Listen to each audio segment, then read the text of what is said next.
इस क्यूट से बच्चे का नाम कोतारो है और ये इस लड़के रयू का छोटा भाई है। इन्होंने अपने पेरेंट्स को एक प्लेन क्रैश में खो दिया था।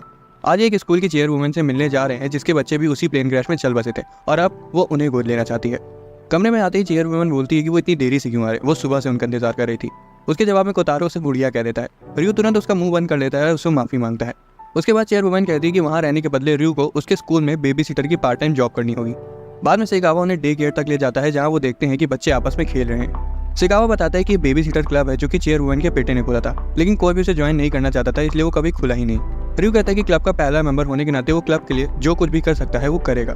सेगावा अपने आंसू पोंछने लगता है ये कहते हुए कि उसकी बात सुनकर उसकी आंखें भर आईं। उसके बाद वो रयू को गुड लक कहकर वहां से चला जाता है। रयू रूम का दरवाजा खोलता है और सभी बच्चे खेलना बंद करके उनकी तरफ देखने लगते हैं। बच्चे एक लड़के के पीछे जाके छिप जाते हैं और उनमें से एक बच्चा उस लड़के के कान में चिल्ला देता है और वो जाग जाता है। रयू खुद को इंट्रोड्यूस करता है कि वो नया बेबी सीटर है। लड़का कहता है कि उसने उनके बारे में सुन रखा है। वो अपना नाम यूसेदा बताता है जो कि उसी स्कूल से पढ़ा है और वहाँ का इकलौता केयरटेकर है। बच्चे यूसेदा से पूछते कि क्या वो उनके साथ खेल सकते हैं। यूसेदा कहता है कि पहले तुम सब खुद को इंट्रोड्यूस करो और सभी बच्चे एक साथ अपना नाम चिल्लाने लगते हैं। यूसेदा उनसे एक एक करके लाइन से अपना नाम बताने को कहता है। पहली बच्ची है केरिन, दूसरा ताका, तीसरा ताकुमा जिसका जुड़ा भाई काजुमा और सबसे छोटी मिदोरी। उसके बाद रयू कोतारो को इंट्रोड्यूस करता है, उसे नीचे उतारता है। ताका उसे शैतान बुलाने लगता है और सभी बच्चों से उस पर हमला करने को कहता है। रयू उन्हें रोक देता है और कहता है कि वो उनके लिए शैतान बन सकता है। वो सभी उस पर हमला कर देते हैं। कोई उसे तलवार भोंक रहा था तो कोई उसका गला खींच रहा होता है। कोतारो देखता है कि उसके भाई को परेशान किया जा रहा है, इसलिए वो उसे बचाने जाता है, लेकिन हर बार पीछे ढकेल दिया जाता है। उसे समझ नहीं आ रहा था कि वो क्या करे। रयू कहता है कि वो ठीक है और उसे कहीं और जाके खेलने को कहता है। कोतारो बुक शेल्फ के पास जाता है और एक किताब निकालता है और देखता है कि दूसरे बच्चों ने उसके भाई को घेर लिया है। यूसेदा उससे पूछता है कि क्या उसे अपना भाई वापस चाहिए। कोतारो मना कर देता है। फिर वो उससे पूछता है कि क्या मैं तुम्हारे लिए किताब पढ़ दूं, जिस पर कोतारो अपना सिर हिलाते हुए रयू की तरफ देखता है। यूसेदा को समझ आ जाता है कि उसे अकेलापन महसूस हो रहा है, इसलिए वो उसका सिर हिलाते हुए कहता है कि रयू तब तक उसे नहीं नोटिस कर पाएगा जब तक वो उसे खुद नहीं बुलाएगा। उसके बाद यूसेदा रयू को बुलाता है और बताता है कि उसकी शिफ्ट ओवर हो गई है। वो मिदोरी को रयू को देता है और पूछता है कि क्या वो बच्चों को अकेले संभाल लेगा। रयू कहता है कि हाँ वो संभाल लेगा। यूसेदा जाते जाते सोच रहा था कि अगर रयू कहता तो वो रुक जाता। अब रयू मिदोरी का डायपर बदलता है और ताका उसके बाल खींचने लगता है। किरिन उसके पास आती है और पूछती कि क्या उसे भूख लगी है क्योंकि उसने खाना बनाया है। उसके बाद वो मिदोरी को पकड़ लेती है और कहती है कि मैं तुम्हारी माँ बनूंगी और तुम मेरी बेटी। रयू उसे रोकता है और कहता है कि इसमें खतरा हो सकता है। अचानक से किरिन बौरा जाती है क्योंकि दोनों जुड़वा भाई ने उसका पूरा खाना फैला दिया था। काजुमा गिर जाता है और रोने वाला होता है, लेकिन रयू उसे उठा लेता है। ताकुमा उसे सहलाने लगता है और कहता है कि ए दर्द छू मंतर हो जा, और काजुमा को थोड़ा ठीक लगने लगता है। किरिन अपने फैले हुए खाने को देखकर गुस्से में थी, इसलिए रयू उसका मन बहलाता है। दूसरी तरफ मिदोरी रोना शुरू कर देती है और रयू से गोदी लेता है। ताका फिर से उस पर चढ़ जाता है, उसका कान खींचने लगता है। रयू कोतारो की तरफ देखता है और पूछता है कि क्या वो ठीक है, और कोतारो अपना सिर हिलाता है। ताका फिर से उस पर चढ़ जाता है और रयू का ध्यान भटका देता है। तभी बच्चों की मम्मियाँ आ जाती है और बच्चे दौड़कर उनके पास चले जाते हैं। किरिन की मम्मी पूछती है कि वो कौन है और रयू खुद को इंट्रोड्यूस करता है। उसके बाद बच्चों की मम्मियाँ भी खुद को इंट्रोड्यूस करती हैं। मिदोरी की मम्मी का नाम युकारी, ताकुमा और काजुमा की मम्मी यूमी और किरिन की मम्मी याओई। रयू कहता है उसे उनसे मिलकर अच्छा लगा और अपने छोटे भाई कोतारो को भी इंट्रोड्यूस करता है। कोतारो किताब पढ़ने में बिजी होता है, वो सभी उसे हाय बोलती हैं। उसके बाद वो सब चली जाती हैं। जैसे ही रयू अंदर आता है तभी अचानक से ताका का बड़ा भाई वहाँ आ जाता है और कहता है ताका चलने का समय हो गया है। वो रयू की तरफ देखता है और पूछता है कि तुम कौन हो। रयू कहता है कि वो वहाँ का दूसरा बेबी सीटर है और मिडिल स्कूल के 3rd ईयर में है। ताका का बड़ा भाई बताता है कि वो हयाटो है और उसी का बैचमेट है, और पूछता है कि क्या वो ट्रांसफर स्टूडेंट है। रयू कहता है कि हाँ, और वो सोचता है कि वो थोड़ा डरावना तो दिखता है लेकिन दिल का साफ लगता है। ताका अपने भाई को बताता है कि वो घर नहीं जाएगा। हयाटो कहता है कि नहीं तुम चलोगे। ताका बोलता है कि नहीं, वो रयू के साथ थोड़ी देर और खेलना चाहता है। हयाटो उसके सिर पर टपली बजा देता है और ताका रोने लगता है। रयू कहता है कि उसे ताका को मारने की जरूरत नहीं है। ताका हयाटो के पैर में मुक्के मारने लगता है और कहता है कि वो मतलबी है। हयाटो सजेस्ट करता है कि रयू को अपने भाई की देखभाल करनी चाहिए क्योंकि वो अकेला दिख रहा है। उसके बाद हयाटो ताका को लेकर वहाँ से चला जाता है। रयू कोतारो के पास आता है और पूछते कि क्या तुम चाहते हो कि मैं तुम्हारे लिए वो किताब पढ़ूं, लेकिन कोतारो उसके पैर पर गिर जाता है और गहरी सांसें लेने लगता है। वो तुरंत बाहर भागता है और हयाटो के पास आता है और पूछता है कि वहाँ का सबसे नजदीकी हॉस्पिटल कहाँ है क्योंकि उसके भाई को बहुत तेज बुखार है। हयाटो तुरंत ताका को अपनी मम्मी के ऑफिस में छोड़ देता है और रयू के साथ हॉस्पिटल की ओर भागने लगता है। रास्ते में रयू खुद को कोसता है कि उसने अपने छोटे भाई को ऐसे ही बिल्कुल अकेला क्यों छोड़ दिया था। हॉस्पिटल में कोतारो बेड पर आराम कर रहा होता है और डॉक्टर रयू को बताता है कि बुखार शायद बदले हुए एनवायरनमेंट के स्ट्रेस की वजह से हुआ होगा और कुछ देर रेस्ट करने के बाद वो ठीक हो जाएगा। बाद में नर्स रयू को बताती है कि जब कोतारो उठ जाए तब वो उसे घर ले जा सकता है। रयू बाहर आता है और अपने पेरेंट्स को कोतारो के बारे में बताने की सोचता है, लेकिन तभी उसके आंसू फोन पर गिरने लगते हैं क्योंकि उसे याद आ गया था कि अब वो नहीं रहे। वही सोचकर रोने लगता है कि अब उसके मम्मी पापा कभी वापस नहीं आएंगे और अब सिर्फ उसके पास कोतारो ही है। तभी चेयरवुमन उसके सिर पर हाथ रखती है और कहती है कि आखिरकार तुम रो रहे हो। उसे अंतिम संस्कार का दिन याद आता है जब उसने देखा था कि सिर्फ रयू और कोतारो ही थे जो नहीं रोए। वो रयू को बताती कि जो चले गए वो वापस नहीं आएंगे, लेकिन इसका मतलब ये नहीं है कि वो इस दुनिया में अकेले हैं। ये सुनकर रयू की आंखों से और आंसू आने लगते हैं। बाद में रयू हॉस्पिटल के अंदर जाता है और नर्स रोते हुए कोतारो के साथ बाहर आती है। वो बताती है कि जब से वो उठा है तब से रोए जा रहा है। कोतारो उसके पास जाने के लिए अपना हाथ आगे बढ़ाता है और रयू उसे गले लगा लेता है। रयू को लगता है कि कोतारो को भी समझ आ गया है कि अब वो अपने मम्मी पापा को कभी नहीं देख पाएंगे। उस रात चेयरवुमन उन्हें कंबल बनाने आती है। उसके जाने के बाद रू की आंखों में आंसू आ जाते हैं क्योंकि उसे समझ आ गया था कि चेयरवुमन सही थी कि कोई भी अकेला नहीं होता। अगली सुबह चेयरवुमन साइकावा से पूछती कि ये बेकार फूल कहाँ से आए। साइकावा बताता है कि रू और कोतारो उन फूल को उनके लिए तोड़ के लाए थे। उसके बाद वो उन्हें फेंकने जा रहा होता है, लेकिन चेयरवुमन उसे रोक देती है और शर्माते हुए कहती है कि अब उसने अपना मन बदल लिया है। इस बीच क्लास में टीचर रू से खुद को इंट्रोड्यूस करने को कहती है। पहले वो थोड़ा खिलाता है, लेकिन हयातो को देखकर उसे कॉन्फिडेंस आता है और वो खुद को इंट्रोड्यूस करता है। डे केयर में ताका कोतारो से पूछता है कि क्या वो उसके साथ उसकी फेवरेट बुक पढ़ना चाहेगा। कोतारो अपना सिर हिलाता है और सभी बच्चे खुश हो जाते हैं। बाद में रू पावर रेंजर्स की बुक पढ़ता है और ताका कहता है कि वो रेड रेंजर है, लेकिन ताकुमा रेड रेंजर बनना चाहता था और उसका भाई भी वही बनना चाहता था। किरण कहती है कि वो तो पिंक रेंजर है और युसेदा मिडोरी को गोदी में लिए सो जाता है। अगली सुबह रू उठता है और देखता है कि कोतारो उसकी छाती पर लेटा हुआ है। वो उठ के बैठ जाता है और उसे गले लगा देता है, ये सोचते हुए कि अब वो अपने पेरेंट्स के साथ नहीं है। अचानक से रू चौंक जाता है क्योंकि चेयरवुमन जोर से दरवाजा खोलकर उसे बिस्तर से निकल के स्कूल के लिए तैयार होने को कहती है। सिकावा कहता है कि उसने पहले ही उनका नाश्ता और लंच तैयार कर दिया है।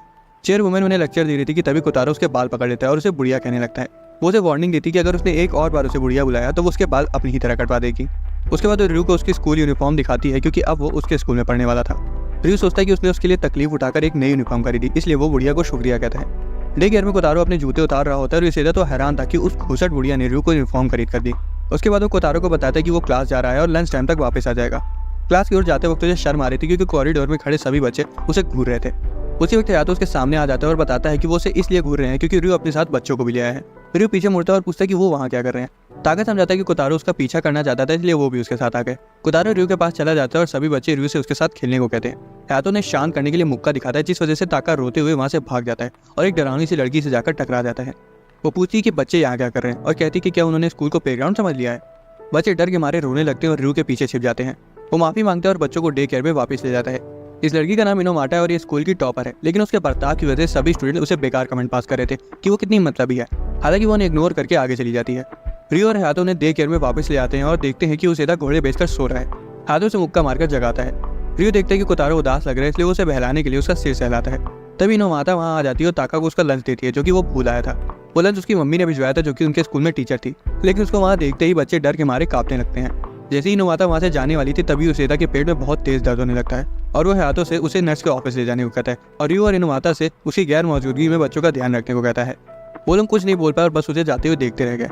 रियो इनोमाटा से कहता है कि वो बच्चों को अकेले संभाल लेगा, इसलिए वो अपनी क्लास में वापस जा सकती है। वो कहती है कि वो युसेदा के दिए हुए काम को पूरा करेगी। हालांकि बच्चे उसे डर के मारे रियो के पीछे जाके छिप जाते हैं।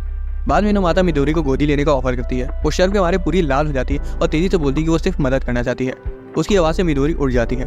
वो रोने लगती है और रियो उसे चुप कराता है। ताका उसे तलवार चुभो देता है और सभी बच्चे उसे चुड़ैल बोलकर उस पर हमला कर देते हैं। इनोमाटा गुस्सा हो जाती है और उन्हें डराते हुए कहती है कि वो चुड़ैल किसे बोल रहे हैं। तभी रियो देखता है कि इनोमाटा रो रही है, इसलिए वो सभी बच्चों से उसके साथ बुरा बर्ताव करने के लिए माफी मांगने को कहता है। हालांकि इनोमाटा इस तरह की जबरदस्ती वाली माफी नहीं सुनना चाहती थी। उसे तो रियो के लिए बुला रखा था क्योंकि उसे इतने बदतमीज बच्चों को संभालना पड़ रहा है। रियो मुस्कुराता है और कहता है कि वो उस पर बोझ नहीं है, लेकिन तभी इनोमाटा उसे पिलो फेंक कर मार देती है और कहती है कि मेरे सामने इस तरह मत मुस्कुराओ। वो उस पर चीजें फेंकती जाती है और रोते हुए कहती है कि बच्चे रू को तो पसंद करते हैं, लेकिन उसे कोई पसंद नहीं करता। पढ़ाई ही एक ऐसी चीज है जिसमें वो अच्छी है। किरण उसके पैर पर अपना हाथ रख देती है और इनोमाटा अपने आंसू पोंछती है। किरण कहती है कि मत रो और सभी बच्चे आंसू भरी आंखों से उसकी तरफ देखते हैं।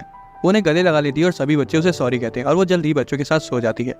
बाद में कोतारो अपनी टी शर्ट में बने हुए टाइगर को देखता है और रियो पूछता है कि वो उसे क्यों देख रहा है। किरण बताती कि वो दुखी है क्योंकि ताका ने उसकी बेइज्जती करती थी, ये कहकर कि जो बिना असली शेर देखे शेर की टी शर्ट पहनते वो बोंदू होते हैं। ताका कहता है कि इसमें मैंने गलत क्या बोला है। हयातो उसके सिर पर मुक्का जड़ देता है और कोतारो को उसका मजाक उड़ाने के लिए डांटता है। ताका रोने लगता है और कहता है कि भाई आप हमेशा मेरे साथ ऐसा ही करते हैं और आप मुझसे नफरत करते हैं। हयातो एकदम सीधा सीधा बोल देता है कि ना तो वो उसे नफरत करता है और ना ही उसे पसंद करता है। जिसे सुनकर ताका और रोने लगता है और युसेदा के पास भाग जाता है। वो चिल्लाता है कि भाई मैं तुमसे नफरत करता हूँ। हयातो ताका को उठा लेता है और उसे घर ले जाता है। बाद में रियो कोतारो से वीकेंड में जू चलने को कहता है, जिसे सुनकर बाकी बच्चे भी उसके साथ वहाँ जाने को कहने लगते हैं। युसेदा आता है और कहता है कि उसे सभी बच्चों को वहाँ ले जाना चाहिए और वो भी साथ में चलने के लिए तैयार है क्योंकि उसे वीकेंड्स पे काम करने के एक्स्ट्रा पैसे मिलेंगे। रात में खाने के वक्त रियो चेयरवुमन से ट्रिप पे जाने की परमिशन मांगता है। वो मान तो जाती है, लेकिन युसेदा को एक्स्ट्रा पैसे देने से मना कर देती है क्योंकि बच्चों की मम्मियाँ भी साथ में जा रही थी। रियो उन्हें भी साथ में चलने के लिए पूछता है, लेकिन वो मना कर देती है, कहते हुए कि उस जगह से जानवरों की बदबू आती है। ट्रिप के दिन साइकावा रियो को एक बड़ा सा लंच बॉक्स देता है और ट्रिप के लिए कुछ पैसे देता है जो कि चेयरवुमन ने उसे दिए थे।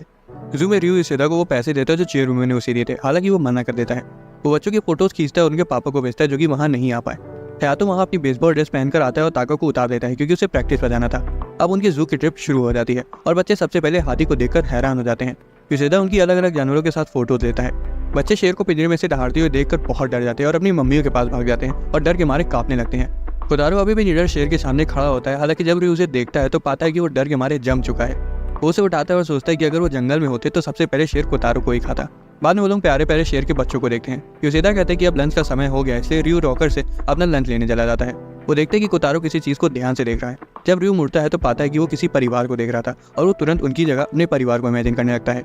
तभी योशिदा उसे खाने के लिए बुला लेता है। मम्मिया से कहा कि रियो लंच बॉक्सेस की तारीफ करती है जिसमें कई सारे प्यारे जानवर बने हुए थे। लंच के बाद योशिदा बच्चों की खरगोश के साथ तस्वीर लेता है, ये सोचते हुए कि उनके पापा लोग तो वो फोटो जरूर खरीदेंगे। तभी कोतारो एक भेड़ को देखकर उसे चेयरवुमन के साथ कंपेयर करने लगता है। वो दोनों उसके पास चले जाते हैं और योशिदा उनके फोटोज लेता है। बाद में ताका कोतारो को एक बाज दिखाने ले जाता है और डींगे हाँकता है कि उसके नाम का मतलब भी बाज है। रियो बताता है कि जो फैल्कन वहाँ बैठा है उसके नाम हायाबुसा में हयातो का हाया भी है। ताका उसकी बात नहीं मानता और कोतारो को अपने साथ ले जाता है। बाद में बच्चे खिलौनों की दुकान में चले जाते हैं और खिलौना उठा लेते हैं और अपनी मम्मी उसको उसे खरीदने को कहते हैं। भाई मेरी मम्मी तो दुकान वाले के सामने मुझे रसीद देती। कोतारो को कीचेन चाहिए थी जो कि चेयरवुमन की तरह दिख रही थी। रियो उसके पैसे देने चला जाता है और ताका को योशिदा के पास छोड़ देता है। योशिदा ताका से कहता है कि उसे उसके भाई के लिए भी कुछ ले लेना चाहिए, लेकिन ताका शर्माने लगता है और कहता है कि उसे अपने भाई के लिए कुछ नहीं चाहिए। तभी वो किसी को देखता है और उसे अपना भाई समझ लेता है और उसके पीछे भागने लगता है। योशिदा उसे वहां से जाते हुए नहीं देख पाता क्योंकि वो उसके लिए खिलौना चुन रहा था। सभी योशिदा के पास आते हैं लेकिन ताका वहां नहीं था। दिन ढलने लगता है और ताका अपने भाई के पीछे भागा जा रहा था, लेकिन तभी आदमी अपनी घड़ी का समय देखता है और तब ताका को समझ आता है कि वो उसका भाई नहीं है। वो वापस जाने का फैसला करता है लेकिन लड़खड़ा कर गिर जाता है। जब उसे रियलाइज होता है कि वो खो चुका है तब वो अपने भाई का नाम लेते हुए रोने लगता है। तभी हयातो वहां आ जाता है और उसे उठा लेता है। वो उसे भोंदू कहता है और बताता है कि एक आदमी को इतनी छोटी सी चीज के लिए कभी नहीं रोना चाहिए। रियो भी वहां आ जाता है और ताका के साथ हयातो को देखकर उसके जान में जान आती है। हयातो ताका को मुक्का जड़ देता है और माफी मांगने को कहता है। रात में सभी लोग अपने अपने घर चले जाते हैं और रियो हयातो को बताता है कि ताका उसके बिना अकेला महसूस कर रहा था। हयातो बताते कि वो इसलिए आया क्योंकि उसकी मम्मी ने ताका को अकेला छोड़ने के लिए उसे मारा था। कोतारो और ताका दोनों ही सो चुके थे। नींद में ताका कहता है कि भैया मैं आपसे बहुत प्यार करता हूँ, और हयातो भी कहता है कि बेवकूफ मैं भी तुमसे नफरत नहीं करता। रियो हयातो को चिढ़ाने लगता है कि भले ही वो हमेशा ताका को मारता रहता है लेकिन उसे पता है कि वो अपने भाई से बहुत प्यार करता है। अगले दिन कोतारो बुक पढ़ रहा होता है और बाकी बच्चे खेल रहे होते हैं। योशिदा कैलेंडर देखता है और पाता है कि आज तो वैलेंटाइंस डे है। वो सभी बच्चों को अपने नजदीक बुलाता है और अपना हाथ आगे फैलाता है। बच्चे कुछ समझ नहीं पाते और कोतारो अपना हाथ योशिदा के हाथ पर रख देता है। योशिदा कहता है कि मैं तुम्हारा हाथ नहीं बल्कि तुम लोगों की मम्मी का भेजा हुआ वैलेंटाइंस गिफ्ट मांग रहा हूँ। बच्चे बताते कि उनके पास तो कुछ नहीं है। इस बीच क्लास में लड़कियां वैलेंटाइंस डे की बातें कर रही थी। वो इस शर्मीली लड़की यूकी से पूछती कि क्या उसे कोई पसंद है, जिसे वो थोड़ा चौंक जाती है और शर्मा कर हंसने लगती है। एक लड़का रियो से पूछता है कि क्या उसे किसी ने वैलेंटाइन चॉकलेट दी है। जब रियो मना कर देता है तब यूकी खुश हो जाती है क्योंकि रियो उसे पसंद था। उसी वक्त एक लड़की हयातो को चॉकलेट ऑफर करती है लेकिन वो मना कर देता है ये कहते हुए कि वो उसे पसंद नहीं है। लड़के उस पर चिल्लाने लगते कि बेवकूफ अगर तुझे नहीं चाहिए तो हमें दे दे। क्लास का मेन अट्रैक्शन यागी था जिसे ढेर सारी चॉकलेट मिली थी। हालांकि ये देखकर इनोमाता गुस्सा आ जाती है क्योंकि स्कूल प्रेमिसेस के अंदर गिफ्ट देना बैन है। लड़कियां उस पर चिल्लाने लगती कि आखिर तुम्हारी दिक्कत क्या है, तुम बहुत ओल्ड फैशन हो। यागी कहता है कि वो उनकी चॉकलेट्स को क्लास खत्म होने के बाद ले लेगा। उसके बाद वो इनोमाता से पूछता है कि कल तो तुम बेबी सिटर क्लब में थी ना, असल में मुझे भी बेबी सिटर क्लब ज्वाइन करना है, क्या तुम मुझे उसके बारे में कुछ बता सकती हो। इनोमाता को याद आता है कि डे केयर सेंटर नए मेंबर्स को ढूंढ रहा है, फिर भी वो गुस्से में उसे खुद से क्लब जाकर पूछने को कहती है और वहां से चली जाती है। यागी का दोस्त नेजू चुपचाप ये सब देख रहा था। इनोमाता को लड़कियों की बात याद आ रही थी कि वो सची तो बोल रही थी कि वो हर काम में टांग अड़ाती है। रोते हुए कहती है कि जहाँ भी मैं जाती हूँ वहाँ सभी का मजाक किरकिरा कर देती हूँ। उसे डे केयर जाने से डर लग रहा था, ये सोच करके शायद बच्चे भी उसे नफरत करते होंगे। दूसरी तरफ यागी बेबी सीटर रूम में जाता है और बेबी सीटर क्लब को ज्वाइन करने के लिए पूछता है। रियो तो ये देखकर बहुत खुश हो जाता है कि कोई और भी बेबी सिटिंग में इंटरेस्टेड है। उसके बाद वो सभी बच्चों का और खुद का इंट्रोडक्शन देता है। यागी भी अपना इंट्रोडक्शन देता है और किरण के बालों की तारीफ करता है और वो बहुत खुश हो जाती है। उसके बाद वो ताका से कहता है कि वो बिल्कुल अपने भाई की तरह कूल है। ताका बोलता है कि वो तो मैं हूँ ही। यागी मिडोरी की आंखों की तारीफ भी करता है जिससे वो भी खुश हो जाती है। वो ताकुमा और काजुमा से कहता है कि वो दोनों बेस्ट फ्रेंड की तरह लग रहे हैं। रियो तो ये देखकर हैरान था कि वो कितनी जल्दी बच्चों से घुल मिल गया। इस बीच लाइब्रेरी में इनोमाता दो लड़कों को बातें करते हुए सुन लेती है कि यागी हमेशा बच्चों को अजीब तरह से घूरता रहता है, इसलिए वो तुरंत डे केयर में बच्चों को बचाने चली जाती है। दूसरी तरफ यागी कोतारो को देखकर मुस्कुराता है और उसकी मुस्कुराहट रियो को चिंता में डाल देती है। यागी कहता है कि कोतारो कितना गोल मटोल है, हालांकि वो उसके गालों को छू पाता उससे पहले ही इनोमाता वहां आ जाती है और धड़ाम से दरवाजा खोलती है और यागी को रुकने को कहती है। वो फर्श पर खून देखकर सदमे में आ जाती है, लेकिन तभी उसे पता चलता है कि कोतारो के गाल को छूने की वजह से यागी के नाक से खून आ रहा है। हालांकि तभी यागी के दोस्त नेजू वहां आ जाता है और यागी पर बच्चों को गलत तरीके से देखने का इल्जाम लगा देता है। डर के मारे रियो बच्चों को यागी से दूर ले जाता है। हालांकि यागी बताता है कि ऐसा कुछ नहीं है, वो खून तो बस ज्यादा चॉकलेट खाने की वजह से आया है। लेकिन नेजू कहता है कि मैंने तो तुम्हें एक भी चॉकलेट खाते हुए नहीं देखा। वो उसे वहां से खींच कर ले जाते हैं और यागी क्लब ना ज्वाइन करने के लिए मान जाता है, लेकिन वो पूछते हैं कि क्या वो कभी कभार आकर बच्चों के साथ खेल सकता है। बच्चों को अभी अभी चॉकलेट के बारे में पता चला था, इसलिए अब उन्हें वो खानी थी। यागी उन्हें कुछ चॉकलेट्स ऑफर करने जाता है, लेकिन नेजू उसे रोक देता है। बच्चे इनोमाता से चॉकलेट मांगने जाते हैं, लेकिन वो कहती है कि वो स्कूल के रूल्स के खिलाफ है और बच्चे रोने लगते हैं। हालांकि वो उनसे कहती है कि वो कल उनके लिए चॉकलेट्स ले आएगी और वो खुशी के मारे उछलने लगते हैं। स्कूल खत्म होने के बाद रियो और इनोमाता साथ में घर जाते हैं। रास्ते में वो इनोमाता से रुकने के लिए बोलता है और एक स्टोर में चला जाता है। कुछ देर बाद रियो वापस आता है और कोतारो उसे एक चॉकलेट का बॉक्स देता है। रियो कहता है कि स्कूल के बाहर तो चॉकलेट दी ही जा सकती है, जिस पर इनोमाता कहती है कि बाकी लोग तो कहते हैं कि वो बहुत ओल्ड फैशन है। रियो कहता है कि उसे उसकी यही बात तो पसंद है और गुड बाय कहकर वहां से चला जाता है। इनोमाता तो शर्म से पूरी लाल हो जाती है। यूकी छुपकर उनका पीछा कर रही थी और सोच रही थी कि क्या वो दोनों रिलेशनशिप में है। इस बीच यागी बच्चों के लिए चॉकलेट्स खरीद रहा था और नेज़ू को बताता है कि वो इमेजिन कर सकता है कि जब कोतारो चॉकलेट्स खाएगा तो कितना क्यूट लगेगा। ये सोच कर उसके नाक से खून आ जाता है। रात में सेकावा रयू और कोतारो को चॉकलेट्स ऑफर करता है जो उसने खुद बनाई थी। कोतारो एक चॉकलेट उठाने की कोशिश करता है, इसलिए सेकावा उसकी मदद कर देता है। चॉकलेट लेने के बाद कोतारो अपने भाई से मुंह खोलने को कहता है और रयू से खा लेता है और कोतारो को शुक्रिया कहता है और कोतारो खुश हो जाता है। इस बीच इनोमाता बच्चों के लिए सबसे अच्छे चॉकलेट्स ढूंढने की कोशिश कर रही थी। अगली सुबह फिजिकल की क्लास में लड़के ठंड के मारे कांप रहे थे। रयू हायातो से पूछता है कि वो इतनी ठंड में सीधा कैसे खड़ा है, जिस पर हायातो कहता है कि उसे ठंड नहीं लगती और लड़के बोलते हैं कि तुम पत्थर हो क्या। तभी यूसेदा बच्चों को एक ट्रॉली में ले आता है और बच्चे यूसेदा को उसे खोलने को कहते हैं। उसे खोलते ही सभी बच्चे रयू के पास भाग जाते हैं और रयू खुश हो जाता है। रयू यूसेदा से उस ट्रॉली के बारे में पूछता है और वो बताता है कि जब उसे कहीं जाना होता है तो बच्चों को उसी में बैठा देता है ताकि वो जानवरों की तरह इधर उधर न भागे। बच्चे कहते हैं कि यूसेदा बेवकूफ, हम जानवर नहीं है। जिस पर यूसेदा उन्हें डराते हुए कहते हैं कि क्या हुआ अगर तुम लोगों को कोई अजीब आदमी किडनैप कर ले और एक अंधेरे कमरे में बंद कर दे, तब तुम्हारी आवाज कोई नहीं सुनेगा और वो आदमी तुम्हें कच्चा चबा जाएगा। रयू यूसेदा से उन्हें ना डराने के लिए कहता है क्योंकि वो सच में काफी डर गए थे, लेकिन वो बच्चों को अजनबियों से दूर रहने को जरूर कहता है। बाकी लड़के देखते हैं कि रयू के आसपास बच्चे होने की वजह से उसे ठंड नहीं लग रही है, इसलिए वो भी बच्चों की तरफ बहुत अजीब तरह से जाने लगते हैं। वो उन्हें पकड़ते हैं और तो और उनके लिए लड़ने तक लगते हैं। एक अजनबी आदमी दूर से बच्चों को देख रहा था। रयू दो स्टूडेंट्स को किरिन को लेने से रोक रहा था जो कि यूसेदा के पीछे छिपी हुई थी। ताका अपने भाई के पास जाता है और उससे मदद मांगता है। एक लड़का काजुमा को पकड़ लेता है और वो डर के मारे रोने लगता है। रयू ताकुमा को झाड़ियों में घुसते हुए देख लेता है और उसे वापस आने को कहता है। वो अजनबी उसके सामने उसे उठाने के लिए तैयार थे। वो उसे पकड़ लेता है और रयू कोतारो को एक लड़के को देखकर ताकुमा को बचाने के लिए भागने लगता है और अजनबी से उसे छोड़ने को कहता है। हयातो अपना जूता निकाल लेता है और अजनबी को दे मारता है जो कि सीधा उसके सिर पे जा लगता है। ताकुमा उसे गिरते हुए देखकर हंस रहा था। यूसेदा हयातो की निशाने की तारीफ करता है तो वहीं रयू पूछता है कि क्या ताकुमा उस आदमी को जानता है। ताकुमा मुस्कुराते हुए कहता है कि वो उसके और काजुमा के पापा हैं। डे केयर सेंटर में आदमी गड़बड़ी के लिए माफी मांगता है। रयू पूछता है कि वो इतने अजीब तरह से झाड़ियों में क्यों छुपे हुए थे। यूसेदा बताता है कि वो एक एक्टर है और उसने अभी रिसेंटली एक टूथब्रश कंपनी के लिए काम किया है और वो बहुत फेमस है। कोसुके बताता है कि वो नहीं चाहता कि कोई उसे पहचाने और सीन क्रिएट हो जाए, लेकिन रयू और हयातो उसे नहीं पहचानते थे। ये जानकर कोसुके कोने में बैठकर रोने लगता है क्योंकि जितना वो सोच रहा था वो उतना फेमस नहीं था। वो बताता है कि पिछले 6 महीने से उसे अब जाकर छुट्टी मिली है, इसलिए वो उस समय को अपने बच्चों के साथ बिताना चाहता था क्योंकि उसे लग रहा था कि वो कहीं उसे भूल ना जाए। रयू सजेस्ट करता है कि उसे उनके साथ डे केयर में समय बिताना चाहिए। कोसुके खुशी खुशी मान जाता है। रयू ताकुमा और काजुमा को बुलाता है और काजुमा को उठाकर उसके पापा को दे देता है, लेकिन काजुमा रोने लगता है। कोसुके दरवाजा खोलता है और कहता है कि मैं जा रहा हूँ। रयू से रोकता है और कहता है कि काजुमा को अनजान लोगों के नजदीक जाना पसंद नहीं है, ये दिलासा दे रहा है उसके जले पर नमक छिड़क रहा है। रयू कहता है कि अगर वो आज चला गया तो उसके और उसके लड़कों के बीच दूरियां और बढ़ जाएंगी। कोसुके की आंखों से पानी आने लगता है। रयू कहता है कि बच्चों के साथ बॉन्ड बनाने में वो उसकी मदद करेगा। तभी ताकुमा बोल देता है कि तुम तो रोतड़ू हो। अब कोसुके ताकुमा के साथ खेलता है, लेकिन काजुमा रोते हुए उसे वापस देने को कहता है। उसके बाद वो मिदोरी को हवा में उठा लेता है और काजुमा फिर से रोने लगता है। रयू के समझाने के बाद भी काजुमा डर के मारे रोता ही रहता है। कोसुके दूसरे बच्चों के साथ छुप छुप गाड़ी खेल रहा था, लेकिन फिर भी काजुमा डरा हुआ था। यूसेदा कुछ बताता है कि उसे नहीं पता था कि काजुमा अपने पापा से इतनी नफरत करता है, तो वहीं हारा हुआ कोसुके एक किनारे बैठा होता है। उसके बाद वो अपने बेटों के पास जाता है और उनका मजा किरकिरा करने के लिए उसे माफी मांगता है।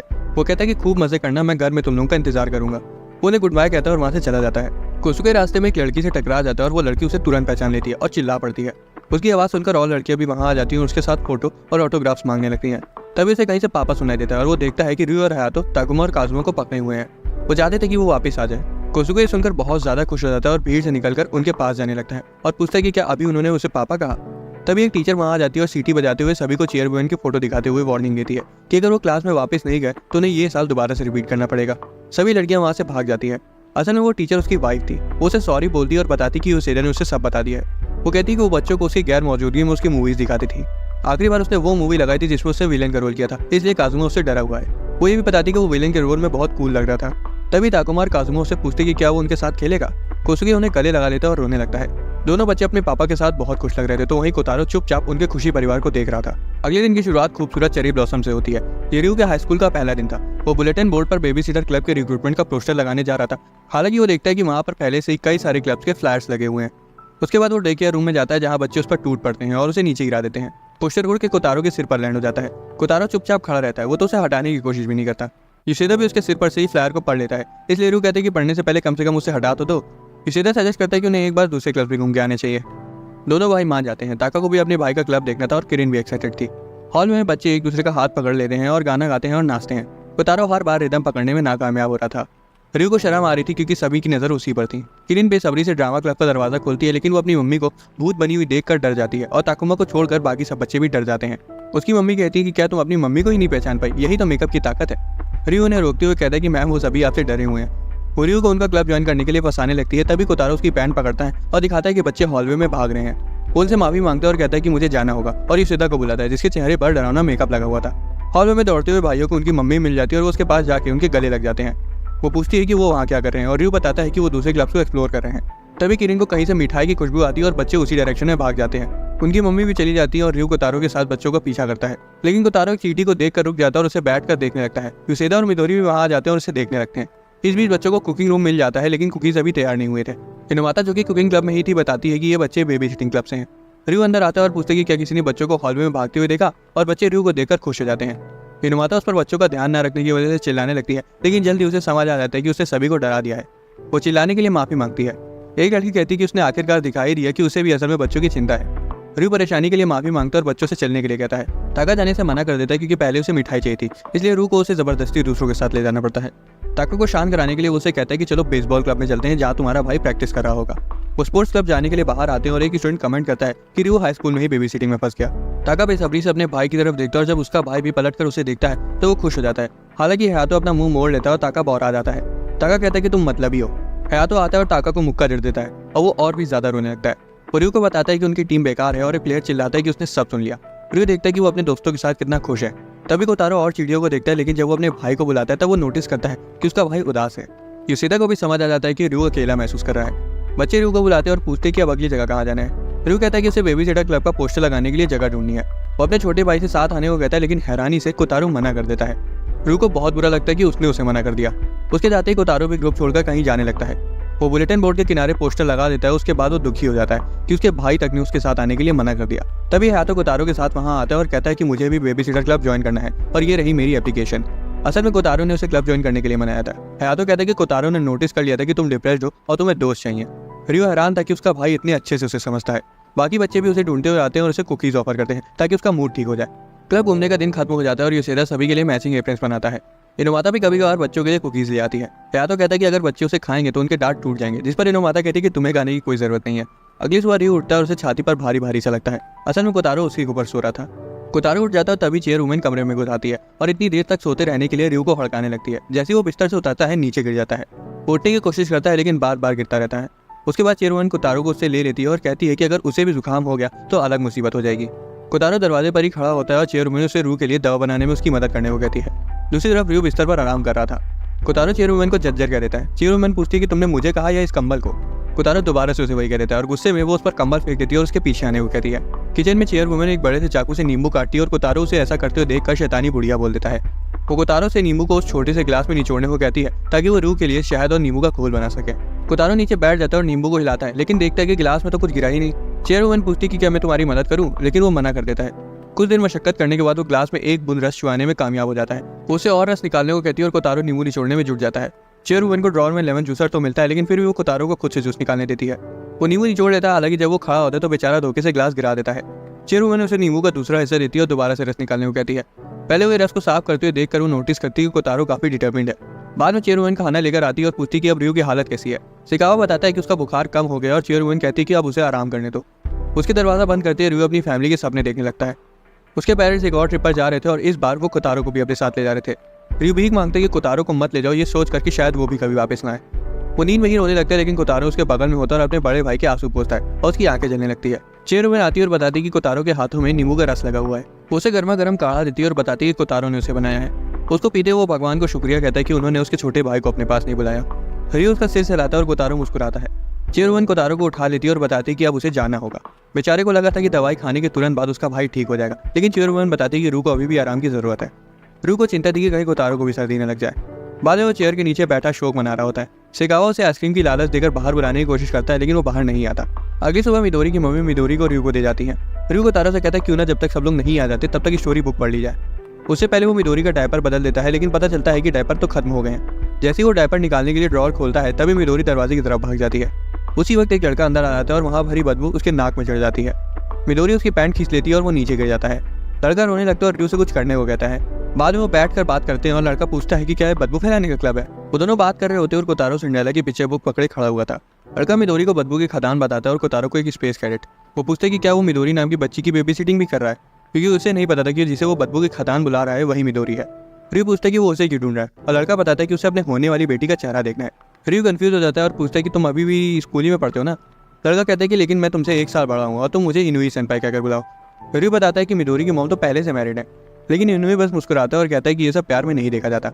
रियू हड़बड़ाने लगता है और इनुई कहता है कि बच्चे अभी तुम ये सब नहीं समझोगे क्योंकि तुम्हें कभी प्यार हुआ ही नहीं। उसके बाद वो उठ कर चला जाता है, ये मानते हुए कि मिडोरी वहाँ नहीं है। बाद में यूशिदा रियू के सामने हाथ हिलाता है। असल में इनुई की बातें सुनकर वो बैठे बैठे ही बेहोश हो गया था। किरिन उसे बताती है कि वो अपनी आंखें खुली रख कर सो रहा था। बेचारा कोतारो अभी तक सिंड्रेला की बुक लिए रियू का उसे पढ़कर सुनाने का इंतजार कर रहा था, लेकिन रियू कहता है कि वो बाद में पढ़ देगा। उसके बाद वो मिडोरी के पापा के बारे में पूछता है। यूशिदा बताता है कि वो फिलहाल देश के बाहर है। इसे तो कंफर्म हो जाता है कि मिडोरी की मॉम ना तो विधवा है और ना ही डिवोर्स। रियू तो ये सोचकर घबरा जाती है कि कहीं वो इनुई के साथ अपने हस्बैंड को चीट तो नहीं कर रही है। यूशिदा रियू को चिढ़ाते हुए पूछते कि कहीं उसे बड़ी लड़कियां तो पसंद नहीं है, हालांकि रियू साफ मना कर देता है। क्लास में वो हयातो को इसके बारे में बताता है, जिस पर हयातो कहता है कि ये उनकी मर्जी है और तुम इन झंझटों से दूर रहो। क्लास शुरू हो जाती है, लेकिन रियू अभी भी मिडोरी की मम्मी और इनुई की रोमांटिक एक्सपीरियंस ना होने वाली बात में खोया रहता है। उसे याद आता है कि लोग कहते हैं कि यूकी क्यूट है, इसलिए वो उसे घूरने लगता है, लेकिन उसे वो अट्रैक्शन महसूस नहीं होता। दूसरी तरफ यूकी शर्म से लाल हो जाती है जब उसे पता चलता है कि रियू उसे घूर रहा है। हॉल में भी वो सोच ही रहा होता है कि तभी उसके सामने इनोमाता आ जाती है। वो उसे पूछता है कि चीटर्स के साथ क्या किया जाना चाहिए। वो कहती है कि चीटर्स को तो फांसी पर चढ़ा देना चाहिए। उसके बाद वो उससे पूछता है कि क्या कभी उसका कोई क्रश था, जिसे इनोमाता दुखी हो जाती है क्योंकि वो चाह कर भी कभी लव एक्सपीरियंस कर ही नहीं पाई। रियू डे केयर सेंटर में वापस आ जाता है और देखता है कि बच्चे इनुई के पूरे शरीर पर नाक की गंदगी लगा रहे हैं। तो वहीं कोतारो अभी भी सिंड्रेला की किताब पकड़े हुआ था। रियू बच्चों को बुलाता है और उन्हें नाक साफ करने के लिए टिश्यू देता है। वो मिडोरी को पकड़ता है और बोलता है कि कमजोर लोगों के साथ बदतमीजी नहीं करनी चाहिए। इनुई उसके पास आता है और कहता है कि मुझे पता चल गया है कि बदबू की खदानी मिडोरी है, तुमने मुझे पहले क्यों नहीं बताया। और तभी मिडोरी उसकी उंगली काट देती है। बच्चे भी उसे कमजोर बुलाने लगते हैं। रियू कहता है कि ऐसे किसी शादीशुदा लड़की जिसका पति जिंदा हो और यहाँ तक कि एक बच्ची भी हो, उसके पीछे पागल होना गलत है। इनुई कहता है कि ऐसा नहीं है, उन्होंने ही बताया था कि उनका हस्बैंड बहुत दूर है और इसका मतलब तो यही बनता है कि वो मर चुका है, इसलिए मैं उन्हें सपोर्ट करना चाहता हूँ। तभी अचानक मिडोरी की माँ उसे लेने आ जाती है। इनुई जो कि पूरा लाल हो चुका था उनके पास जाता है और उनका हाथ पकड़ता है। बच्चे उसे उबला हुआ ऑक्टोपस कहने लगते हैं। इनुई हकलाता है और कुछ कहने जा रहा होता है, लेकिन तभी मिडोरी जोर जोर से रोने लगती है। वो मिडोरी को ले लेती है और उसे सलाते हुए कहती है कि पापा जल्दी घर आ रहे हैं, जिसे सुनकर इनुई दंग रह जाता है। वो उसे उनके हस्बैंड के बारे में पूछता है और वो उसे बताती है कि वो टर्की से वापस आ रहे हैं। उसके बाद वो पूछती है कि तुम क्या कहने वाले थे। इनुई शर्माने लगता है और कहता है कि वो भूल गया। उसके बाद वो मिडोरी का ध्यान रखने का ऑफर करता है ताकि वो अपने हस्बैंड के साथ डेट पर जा सकें और उसे थैंक्स कहती हैं। उसे जाने के बाद इनुई कोने में बैठ के शोक मना रहा होता है और बच्चे उसे अभी भी परेशान कर रहे होते हैं। गुस्से में यूशिदा से कहता है कि तुम्हें उनके हस्बैंड के बारे में पहले से पता था ना। यूशिदा कहता है कि उसे तो बस मजे लेने थे, इसलिए उसने कुछ नहीं बताया। इनुई शर्म के मारे अपना चेहरा ढक लेता है और कहता है कि उसने बिल्कुल बेवकूफ़ी का काम किया है। रियू कहता है कि ऐसा नहीं है, बल्कि वो उनके सामने बहुत कूल लग रहा था। इनुई कहता है कि शायद उसने ऑर्डर समझने में गलती कर दी, पहले प्यार फिर शादी और उसके बाद बच्चे होते हैं। उसके जाने के बाद रियू कोतारो की ओर देखता है और पाता है कि उसने अभी भी सिंड्रेला की किताब पकड़ी हुई है। वो उससे माफी मांगता है और सभी बच्चों के साथ बैठकर किताब पढ़ता है। उसके बाद वो मिडोरी और उसकी मॉम को उसके फादर के साथ खुशी खुशी मिलने के बारे में इमेजिन करता है। अगले दिन रियू नाम के ड्रैगन किंग ने डीमन क्वीन मिडोरी के शासन में पृथ्वी पर कब्जा कर लिया है, लेकिन डरने की कोई जरूरत नहीं क्योंकि 5 रेंजर्स पृथ्वी को बचाने के लिए वहां आ चुके थे। टाका रेड रेंजर, कोतारो ब्लू और दोनों भाई येलो रेंजर्स थे। किरिन उन पर ध्यान नहीं दे रही थी और ड्राइंग बना रही थी। टाका उस पर चिल्लाने लगता है। किरिन को वो गेम वगैरह नहीं खेलना था और अब वो पढ़ना चाहती थी। रियू तो खौफ में आ जाते क्योंकि किरिन ने बिल्कुल इनोमाता की तरह बिहेव करना शुरू कर दिया था, लेकिन दिक्कत की कोई बात नहीं थी क्योंकि उसे पढ़ लिखकर एक चुड़ैल बनना था। टाका भी किरिन के बहकावे में आ जाता अगर हयातो ने उसे ना बताया होता कि लड़के चुड़ैल नहीं बन सकते। लेकिन जब बाकी बच्चे उसके बहकावे में आने लगे तब टाका और किरिन के बीच लड़ाई शुरू हो गई कि रेंजर्स असली होते हैं या विचेस।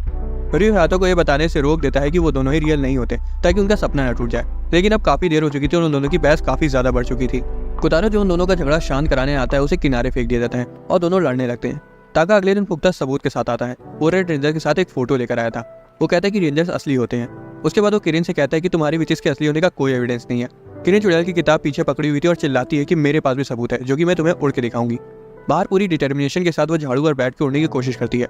यूशिदा कहता है कि ये तरीका शायद काम नहीं करेगा। टाका कहता है कि मैंने बोला ही था चुड़ैल असली नहीं होती है, चलो अब चल के खेला जाए। किरिन कहती है कि मैं तब तक नहीं जाऊंगी जब तक मैं उड़ नहीं पाती।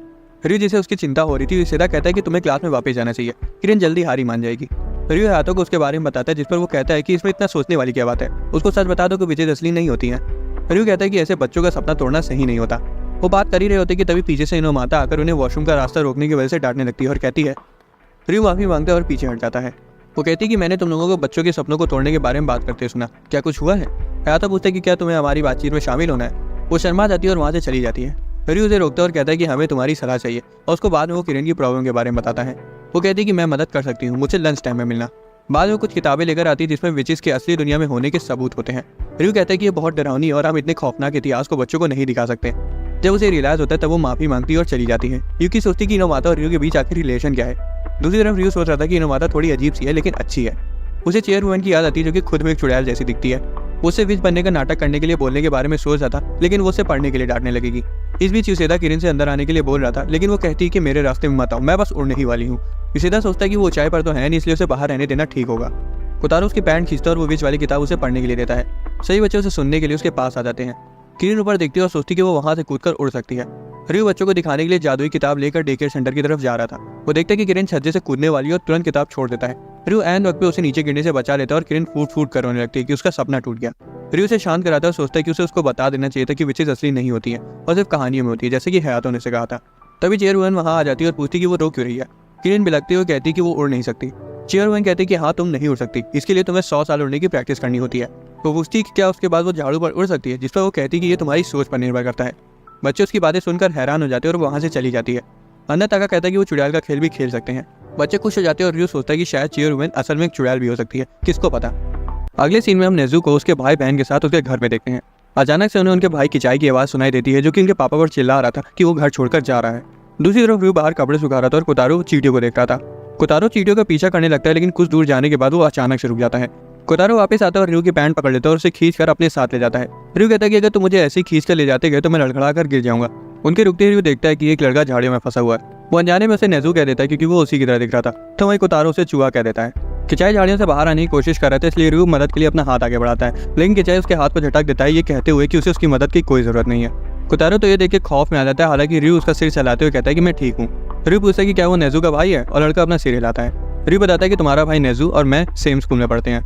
रयू पूछता है कि क्या घर में कुछ हुआ है, लेकिन किचाई शांत रहता है। उसके बाद रयू वापस से कपड़े सुखाने चला जाता है, ये कहते हुए कि अगर उससे बात करनी हो तो वो उसे बुला सकता है। रयू कोतारो को वहीं रुकने को कहता है और बाहर आकर नेज़ू को कॉल करने के बारे में सोचता है, लेकिन उसे याद आता है कि उसके पास तो नेज़ू का नंबर ही नहीं है। कोतारो किचाई को शांति से देख रहा होता है, तभी अचानक से किचाई घबरा जाता है और कोतारो को वहां से तुरंत भागने को कहता है। तभी पीछे से किसी का हाथ कोतारो की ओर आने लगता है और वो लड़का कोतारो के गालों के साथ खेलने लगता है। हिनवाता और रयू झाड़ियों के पीछे से वहां आ जाते हैं और यागी की नाक से खून आने लगता है। हिनवाता गुस्से में यागी से कहती कि अगर उसने कोतारो को छूना बंद नहीं किया तो वो पुलिस बुला लेगी। दूसरी तरफ यागी उसके साथ मजाक करने लगता है कि अगर तुम्हें भी मेरे साथ खेलना है तो तुम्हें अपनी बारी का इंतजार करना पड़ेगा, जिससे हिनवाता और गुस्सा आ जाती है। कोतारो छिप जाता है और यागी अपनी नाक साफ करता है।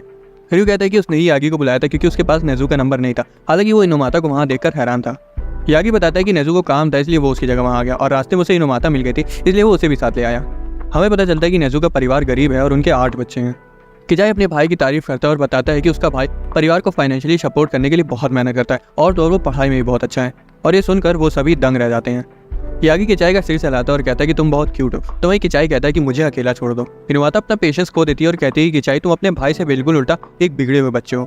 एक तरफ वो अपने परिवार के लिए इतनी मेहनत कर रहे तो वहीं दूसरी तरफ तुम अपना घर ही छोड़ के आ गए और दूसरों के लिए मुसीबत खड़ी कर दी। किचाई रोने लगता है और कहता है कि वो चाहता था कि वो अमीर हो ताकि वो अपने लिए वीडियो गेम्स खरीद सके। हिनवाता पूछती है कि क्या वो खाली वीडियो गेम्स के लिए अपना घर छोड़ाया, लेकिन रयू कहता है कि कोई और जरूरी बात जरूर रही होगी जिस वजह से वो अपना घर छोड़ाया। अचानक से उसका दूसरा भाई सुकीची वहां आ जाता है और कहता है कि बच्चों का भी हक बनता है कि उन्हें वो चीज मिले जिनकी उन्हें जरूरत है। सुकीची यागी की तरफ देखता है और कहता है कि ये ठरकी यहाँ क्या कर रहा है, और पूछता है कि तुमने मेरे भाई के साथ क्या किया। यागी कहता है कि मैंने तो सिर्फ उसका सिर चला था, जिस पर सुकीची कहता है कि ठरकी मेरे भाई को तो छू भी मत लेना। उसके बाद सुकीची समझाता है कि भले ही वीडियो गेम्स बड़ों के लिए इंपॉर्टेंट ना हो, लेकिन किचाई के लिए वो है, क्योंकि उसको छोड़ के उसके क्लास में सभी के पास है और उसका बेस्ट फ्रेंड उसे वो खरीदने के लिए प्रेशर करता है, ये जानने के बाद भी कि वो गरीब है। किचाई रोना जारी रखता है और कहता है कि वो अपने परिवार से बहुत प्यार करता है, लेकिन उसे गरीबी से सख्त नफरत है। यागी को याद आता है कि नेज़ू के साथ भी एलिमेंट्री स्कूल में कुछ ऐसा ही हुआ था, जब उसने नेज़ू को अपना गेम ऑफर किया था क्योंकि उसे पता था कि वो गरीब है। हालांकि नेज़ू ने उसे लेने से मना कर दिया था और कहा था कि अगर उसे वीडियो गेम चाहिए होगा तो वो खुद बना लेगा। ये पहली बार था जब यागी को लगा था कि कोई उससे भी ज्यादा कूल है। किचाई कहता है कि उसका भाई कूल तो है और सोचता है कि वो मेहनत भी बहुत करता है। उसके बाद वो रयू से उसको निकालने को कहता है और वो दोनों जमीन पर गिर जाते हैं। रयू उसे सहलाता है और पूछता है कि क्या तुम ठीक हो, और कोतारो भी उसे सहला देता है। यागी सुकीजी को बाहर निकालता है और उसके साथ खेलने की कोशिश करता है, लेकिन सुकीजी उसे लात मार देता है। उसके बाद दोनों भाई इनवाता से कहते हैं कि वो अपने बड़े भाई की तरह बनने की कोशिश करेंगे। तभी बेल बजती है और नेज़ू वहां आ जाता है और अपने भाइयों के बर्ताव के लिए उन सभी से माफी मांगता है। वो रयू और इनवाता को मिठाई का डिब्बा देता है और रयू उसे एक्सेप्ट कर लेता है, लेकिन इनवाता सोचती है कि वो उसे मिठाई क्यों दे रहा है। किचाई अपने बड़े भाई से परेशानी खड़ी करने के लिए माफी मांगता है और नेज़ू उन्हें माफ कर देता है क्योंकि उन्हें इससे कुछ सीखने को मिला। उसके बाद नेज़ू वो गेम किचाई को देता है जो उसे चाहिए था और सुकीची पूछता है कि क्या ये आपने खुद बनाया है, और नेज़ू यागी को घूरने लगता है। नेज़ू बताता है कि उसने वो गेम बनाया नहीं है, बल्कि अपनी कलीग की जॉब पर उसकी जगह कुछ समय के लिए काम किया था, जिस वजह से उसने वो गेम उसे सस्ते में दे दिया। उसके बाद वो कहता है कि मुझे नहीं पता कि इस बेवकूफ़ यागी ने तुम लोगों को क्या बताया, और उसके पैर पर लात मार देता है और बताता है कि जितना मैंने तुमसे कहा था उसका आधा तो झूठ था। वो किचाई से उस गेम को अपने भाइयों के साथ शेयर करने के लिए कहता है और उसका सिर सहलाते हुए कहता है कि जाओ अब अपने दोस्तों के साथ मस्ती करो। रयू उनकी मदद करने के लिए इनोमाता को शुक्रिया कहता है और वो शर्माने लगती है। अगले दिन युसेदा बच्चों के साथ खेलते हुए रयू से बातें कर रहा होता है। रयू बताता है कि उसे लंच ब्रेक के वक्त केमिस्ट्री का असाइनमेंट बनाना है, इसलिए वो आज उन लोगों के साथ लंच नहीं कर पाएगा। बच्चे से गुड बाय कहते हैं और रियो कोतारो का सिर चला के क्लासरूम में वापस चला जाता है। लंच ब्रेक के वक्त यूसेदा सभी बच्चों से लंच करने के लिए कहता है और देखता है कि रियो तो अपना लंच धोखे से वहीं भूल गया है। यूसेदा सोच रहा होता है कि अगर वो अपना लंच लेने नहीं आया तो वो उसके लंच को खा लेगा। हालांकि कोतारो उसकी पैंट खींचता है और अपने हाथ फैला के खड़ा हो जाता है। यूसेदा पूछते हैं कि क्या तुम्हें अपने भाई का लंच उसको देने जाना है। कोतारो अपना सिर हिला के हाँ कहता है और बाकी बच्चे भी उसके साथ जाना चाहते थे। यूसेदा कहता है कि लेकिन पहले तुम लोगों को अपना खाना खत्म करना होगा और वो लोग अपना लंच तेजी से खत्म करने लगते हैं। बाकी बच्चे खाने में बिजी होते हैं, तभी यूसेदा चुपके से रियो का लंच बॉक्स कोतारो को पकड़ा देता है और उसे एक नेम टैग पहना देता है ताकि अगर वो खो भी जाए तो कोई और बच्चा उसे रियो की क्लास तक पहुंचा दे। कोतारो अपना सिर हिलाता है और आराम से डे केयर से बाहर आ जाता है और रियो की क्लास की ओर जाने लगता है। यूसेदा ने कोतारो को अकेले भेज तो दिया था, लेकिन अभी भी उसे उसकी चिंता हो रही थी। तभी बाहर उसे इनुई दिखता है और उसे एक आइडिया आता है। अचानक से इनुई के सामने एक फोटो आती है और वो शर्मा जाता है क्योंकि वो और किसी की फोटो नहीं बल्कि मिदोरी की मम्मी की फोटो थी। वो उस फोटो को तुरंत पकड़ लेता है और तब उसे समझ आता है कि उसे फंसाया गया है। इस दौरान कोतारो हॉलवे में चल रहा होता है और स्टूडेंट्स उसे देखकर आपस में फुसफुसा रहे होते हैं कि बच्चा किसका है। दो लड़कियां उसके बारे में टीचर्स को बताने जाती हैं, लेकिन एक लड़का उन्हें मना कर देता है, ये कहते हुए कि वो शायद किसी को लंच देने जा रहा है। तभी कोतारो के सामने सीढ़ियां आ जाती है और वो रुक जाता है। स्टूडेंट्स उसकी हेल्प करने का ऑफर करते हैं, लेकिन वो उन्हें मना कर देता है, ये कहते हुए कि वो खुद चला जाएगा। बच्चे उसकी डिटर्मिनेशन की तारीफ करते हैं और उसे गुड लक कहकर वहाँ से चले जाते हैं। इनुई जो कि कोतारो को दूर से देख रहा होता है, इस बात से गुस्सा हो जाता है कि किसी भी बच्चे ने उसकी मदद नहीं करी। असल में इनुई वहाँ इसलिए था क्योंकि यूसेदा ने उसे चुपके से कोतारो का ध्यान रखने के बदले वो फोटो देने का वादा किया था। उसके बाद इनुई देखता है कि कैसे कोतारो अपने नन्हे पैरों से सीढ़ियां चढ़ने की कोशिश कर रहा है। दूसरी तरफ रियो देखता है कि वो अपना लंच डे केयर में बुलाया। हयातो से पूछता है कि क्या हुआ, कि तभी यूकी उसके सामने आ जाती है और उसे अपना लंच ऑफर करती है, ये बताते हुए कि वो डाइट पर है। जिस पर रियो कहता है कि डाइटिंग सेहत के लिए अच्छी नहीं होती। अब रियो तो यूकी के इशारे समझ नहीं पा रहा था, लेकिन बाकी बच्चे सब समझ गए थे, इसलिए उनको रोमांटिक मोमेंट खराब करने के लिए अपने लंच में से थोड़ा थोड़ा लंच उसे दे देते हैं। हयातो सार्कास्टिकली बोलता है कि क्लास के लड़के तुमसे बहुत प्यार करते हैं। दूसरी तरफ डे केयर में सारे बच्चे आराम से सो जाते हैं और यूसेदा रियो को फोन करके ये बताने जा रहा होता है कि कोतारो से लंच देने आ रहा है, लेकिन सोचता है कि रियो पढ़ाकू है इसलिए शायद उसका फोन स्विच ऑफ होगा और वो आराम करने लगता है। इस दौरान इनुई कोतारो पर नजर रखे हुआ था, जो लगभग आधी सीढ़ियां चढ़ चुका था। जैसे ही कोतारो जीने पर मुड़ता है, तभी एक बच्चा धोखे से उसे लात मार देता है और लंच हवा में उड़ जाता है। कोतारो को लगा था कि अब सब कुछ बिगड़ जाएगा कि तभी अचानक से इनुई सिर पर थैला पहने हुए उसके लंच को गिरने से बचा लेता है। वो दोबारा से लंच को उसमें रख देता है और कोतारो को पकड़ा देता है। वो वहाँ से जाने वाला होता है कि तभी कोतारो उसे रोक लेता है और उसे उसकी मदद करने के लिए शुक्रिया कहता है और इनुई शर्मा जाता है। कोतारो अपना काम जारी रखता है। इनुई उसके साथ रहने का फैसला करता है और उसके साथ साथ सीढ़ियां चढ़ता है। वो दूसरे स्टूडेंट्स को साइड चलने के लिए कहता है ताकि कोतारो ऊपर चढ़ सके। रियो अपना असाइनमेंट खत्म कर लेता है और आखिरकार कोतारो लंच बॉक्स को अपने सीने से लगाए हुए वहाँ तक पहुंच जाता है। रियो उसे देखकर हैरान हो जाता है और पूछता है कि क्या तुम अकेले यहाँ तक लंच लेकर आए हो, और कोतारो अपना सिर हिलाता है। एक लड़का कहता है कि रियो अब और नहीं खा सकता क्योंकि उन्होंने उसे पहले ही बहुत सारा खाना दे दिया था। रियो उसकी बात सुन पाता उससे पहले ही हयातो उस लड़के के मुंह में ब्रेड ठूस देता है। रियो कहता है कोतारो तुम्हारा शुक्रिया, मुझे सच में बहुत भूख लगी थी। वो उसे पकड़ लेता है और कहता है कि चलो साथ में खाते हैं। लड़के दोनों भाइयों के प्यार को देखकर इमोशनल हो जाते हैं। यूकी की दोस्त लोग कहती कि तुम्हारा असली कॉम्पिटिटर तो रियो का छोटा भाई है, जिससे सुनकर यूकी शर्मा जाती है। रियो लंच बॉक्स खोलता है और देखता है कि पूरा खाना उलट पुलट हो चुका है। वो कोतारो को थोड़ा सा चावल खिलाता है और दोनों भाई साथ में लंच करते हैं और इसी तरह कोतारो अपना पहला काम करने में कामयाब हुआ। इनुई भी ये सब देखकर काफी खुश हो जाता है। शिकावा उसे आंसू पोंछने के लिए रुमाल देता है और इनुई उसे देखकर घबरा जाता है क्योंकि वो अचानक से वहाँ आ गया था। अगले दिन लड़की यूकी से पूछती कि उसे रियो के बारे में पसंद क्या है। यूकी पूरी लाल हो जाती है और कहती कि इतना तेज मत बोलो, सब सुन लेंगे। क्लास के बाकी लड़के सुन लेते और अंदर अंदर जलने लगते हैं। लड़के कहती चिंता मत करो, वो यहाँ नहीं है। यूकी आखिरकार मान लेती कि वो रियो को पसंद करती है। एक लड़की कहती कि रियो इस तरह का लड़का है जिसे सभी पसंद करते हैं और तो और वो हैंडसम भी है। ये सुनकर यूकी हैरान हो जाती है। एक और लड़की बताती कि रियो ने उसकी एक बार मदद भी करी थी। एक लड़की कहती कि या तो भी तो काफी हैंडसम है और दूसरी लड़की कहती कि हाँ वो तो क्लास का सबसे हॉट लड़का है। हालांकि वो कहती कि वो थोड़ा डरावना भी है। दूसरी लड़की कहती कि इसी वजह से तो वो इतना हॉट है। वो बच्चों की बेबी सिटिंग भी करता है, इसलिए वो दिल का भी अच्छा है। यूकी सदमे में चली जाती है जब उसे पता चलता है कि रियो कितना ज्यादा पॉपुलर है। हालांकि लड़कियां उसे दिलासा देती हैं कि वो उसके और रियो के बीच में नहीं आएंगी। यूकी शर्माने लगती है और कहती है कि तुम लोगों को मेरी वजह से पीछे हटने की जरूरत नहीं है। लड़कियां कहती कि तुम्हारा मेन कॉम्पिटिटर तो रियो का छोटा भाई है। अगर तुमने रियो को डेट कर भी लिया तब भी तुम कभी भी उसकी फर्स्ट प्रायोरिटी नहीं बन पाओगी। तभी एक लड़की कहती कि वो इनोमाटा के साथ काफी फ्रेंडली है, क्या वो उसे पसंद करता है। उसी वक्त इनोमाटा वहाँ से गुजर रही होती है। दूसरी लड़की कहती है अरे इनोमाटा को तो प्यार व्यार के बारे में कुछ नहीं पता, वो तो हमेशा किताबों में घुसी रहती है। इनोमाटा शायद ये सब सुन लेती है और उन्हें घूरने लगती है। अचानक रियो उसके सामने आ जाता है और वो शर्मा जाती है। वो गुस्से में लड़कियों को देखती है और कहती है कि अगर तुम्हें बात करनी है तो गेट बंद करके बात करो। इतना कहकर वो वहाँ से चली जाती है और लड़कियों से डायन कहने लगते हैं और रियो भी दंग रह जाता है। तभी वो नोटिस करता है कि उसने अभी तक एप्रन पहन रखा है। या तो उसे पूछते कि आखिर तुम्हारा दिमाग कहाँ रहता है, तुम्हारे पीछे स्टिकर्स भी लगे हुए हैं। रियो को पता ही नहीं चला कि बच्चों ने उन्हें कब चिपका दिया। रियो शर्म से पूरा लाल हो जाता है और कहता है कि तुमने मुझे पहले क्यों नहीं बताया। लड़कियां कहती है कि वो तो बहुत क्यूट है और लड़कों को समझ नहीं आ रहा था कि आखिरकार लड़कियां किस तरह से लड़कों को रैंक करती हैं। इस दौरान बच्चे यूसेदा पर स्टिकर चिपकाने में बिजी होते हैं। दूसरी तरफ इनोमाटा को लड़कियों पर चिल्लाकर पछतावा हो रहा था और वो सोच रही थी कि आखिर वो सच ही तो बोल रही थी कि उसे प्यार के बारे में कुछ नहीं पता, लेकिन उसने ऐसा इसलिए किया क्योंकि वो घबरा गई थी। जब भी वो रियो के करीब होती है तब हमेशा अपने आप घबरा जाती है, इसलिए वो बच्चों से भी मिलने नहीं जा पाती। उसे वैलेंटाइंस डे पर रियो का वो कॉम्प्लीमेंट याद आता है और उसका चेहरा टमाटर की तरह लाल हो जाता है। अचानक से उसे सुनाई देता है कि तुम्हारा चेहरा लाल है। वो पीछे मुड़ती है और कहती कि ऐसा कुछ नहीं है। डांट खाने के बाद किरण रोने लगती है। जब इनोमाता अपनी ख्याली दुनिया से बाहर आती है तो पूछती है कि तुम लोग यहाँ क्या कर रहे हो, और सोचती है कि आखिर बच्चों को इस तरह हॉलवे में गुम होने के लिए किसने छोड़ दिया। किरिन कहती है कि वो गुम ही नहीं है, वो तो युसेदा के लिए एक नोट भी छोड़ कर आई है। दूसरी तरफ युसेदा को किरिन की नोट का एक शब्द नहीं समझ आ रहा था और ताका पागलों की तरह कोतारो को ढूंढ रहा था। किरिन कहती है कि वो उसके साथ खेलने आई है। इनोमाता कहती है ये सुनकर मुझे खुशी हुई, लेकिन खेलने के लिए सही जगह नहीं है। किरिन रोने वाला मुंह बना लेती है और पूछती है क्या तुम हमसे नफरत करने लगी हो क्योंकि तुम कभी हमारे साथ खेलने नहीं आती। इनोमाता फिर से पूरी लाल हो जाती है और कहती है मैं इसलिए वहाँ नहीं आ सकती क्योंकि वहाँ पर कोई है, लेकिन वो इतना कहते ही खुद को रोक लेती है। किरिन कहती है कि क्या वो युसेदा या फिर हयातो के बारे में बात कर रही है। किरिन को लगने लगता है कि शायद इनोमाता रियो से नफरत करती है, जिसे जानकर कोतारो शॉक हो जाता है। वो इस बात से इनकार कर देती है, इसलिए किरिन पूछती है कि क्या उसे रियो पसंद है। वो इस बात से भी मुकर जाती है। किरिन मान लेती है कि इनोमाता रियो से नफरत करती है और दुखी कोतारो से कहती है कि तुम चिंता मत करो, मेरे पास इनोमाता को रियो की अच्छी साइड दिखाने का एक दमदार प्लान है। उसका हाथ पकड़ लेती है और दौड़ने लगती है और इनोमाता उनका पीछा करती है। इनोमाता इन लोगों के साथ रियो के क्लासरूम के बाहर जाकर बैठ जाती है। किरिन कोतारो से रियो की सबसे अच्छी साइड दिखाने को कहती है। कोतारो अपना सिर हिलाता है और क्लास का दरवाजा खोलता है। सभी स्टूडेंट्स उसकी तरफ देखने लगते हैं। उसके बाद वो रियो की तरफ जाता है और अपनी बाहें फैलाता है। रियो उसे उठा लेता है और गले लगा लेता है। लड़कियां देखकर और करने लगती हैं। रियो पूछता है कि वो यहाँ क्या कर रहा है। इस दौरान किरिन इनोमाता को दिखाती है कि रियो सबका कितना ख्याल रखता है। इनोमाता मान लेती है कि वो दूसरों का ख्याल रखता है, लेकिन कमेंट करती है कि वो चीजों में कुछ ज्यादा इंडल्ज हो जाता है। किरिन कहती है कि मुझे समझ में आ गया है कि तुम्हें सख्त मर्द पसंद है। किरिन दौड़कर रियो के पास जाती है और कहती है कि मुझे मारो नहीं तो मैं बदतमीजी करने लगूंगी। ये सुनते ही हयातो से तुरंत तमाचा जड़ देता है। वो जोर जोर से रोने लगती है और रियो से शांत कराता है। रियो हयातो से कहता है कि अरे मारने से पहले उसकी पूरी बात तो सुन लेते। हयातो कहता है कि मैंने सुन लिया था इसीलिए मैंने इसे मारा। किरिन रियो से कहती है कि तुमको मुझे मारना चाहिए था ताकि इनोमाता फिर से तुमसे बात करने लगे। उसी वक्त इनोमाता अंदर आ जाती है और कहती है कि बस बहुत हुआ, ये सब एक गलतफहमी है, मैं रियो से नफरत नहीं करती। किरिन पूछती है कि क्या इसका मतलब ये हुआ कि तुम्हें वो पसंद है। इनोमाता शर्माने लगती है और कहती है कि नहीं, वो नहीं करती, और गुस्से में वहां से चली जाती है। रियो इनोमाता से रुकने को कहता है और किरिन को हयातो को पकड़ाकर उसके पीछे चला जाता है क्योंकि ये सब देखकर हैरान थी। रियो इनोमाता का हाथ पकड़ लेता है और क्लास के सभी बच्चों को ये सब देखकर बहुत मजे आ रहे थे। वो मुस्कुराता है और उसे बताता है कि तुम्हारे स्कर्ट पर स्टिकर लगा है और वो एक सुअर का स्टिकर था। रियो कहता है कि बच्चों ने मेरी पैंट पर भी इसे चिपका दिया था और मुझे बहुत शर्म आ रही थी। किरिन फक्र के साथ बताती है कि वो स्टिकर मैंने लगाया था। क्लास के बच्चे सोचने लगते कि रियो शायद सच में थोड़ा बेवकूफ सा है।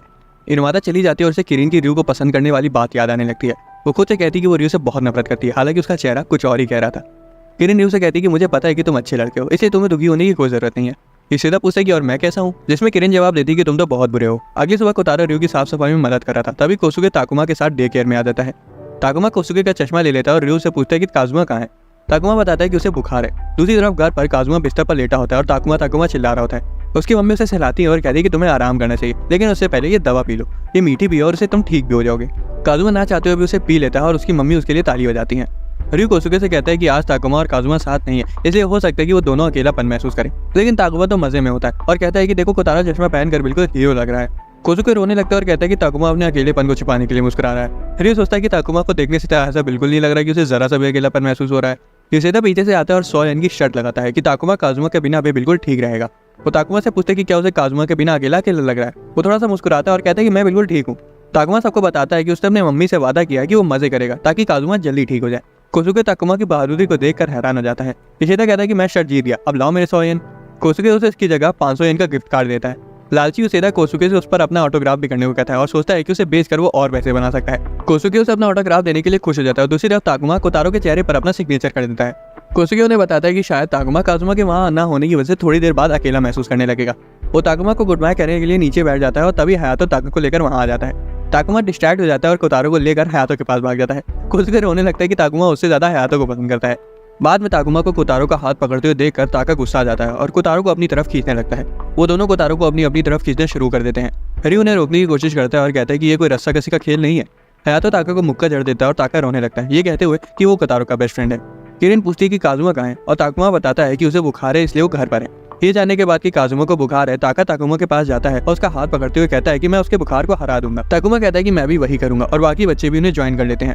वो युसेदा के पास दौड़ कर जाते हैं और उस पर हमला कर देते हैं। युसेदा रियो से मदद मांगता है, लेकिन रियो कहता है कि माफ करना, मैं मदद नहीं कर सकता, मुझे क्लास के लिए निकलना है। युसेदा जमीन पर गिर जाता है और कहता है कि अच्छा ठीक है, तुम लोग मुझे मार सकते हो, और बच्चे उसे कमजोर बुलाने लगते हैं।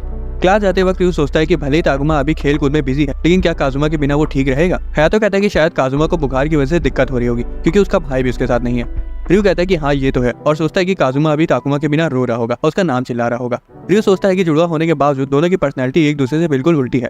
क्लास में वो उनके बारे में सोचते हुए फुसफुसा रहा होता है कि उन्हें एक दूसरे से अलग नहीं होना चाहिए, जिसे यूकी सुन लेती है और सोचती है कि वो किससे ना अलग होने के बारे में सोच रहा है। डे केयर में सभी बच्चे सो रहे होते हैं और ताकुमा की आंखें खुल जाती हैं। वो अपने बगल में कुछ ढूंढता है और ताका का मोजा निकाल लेता है।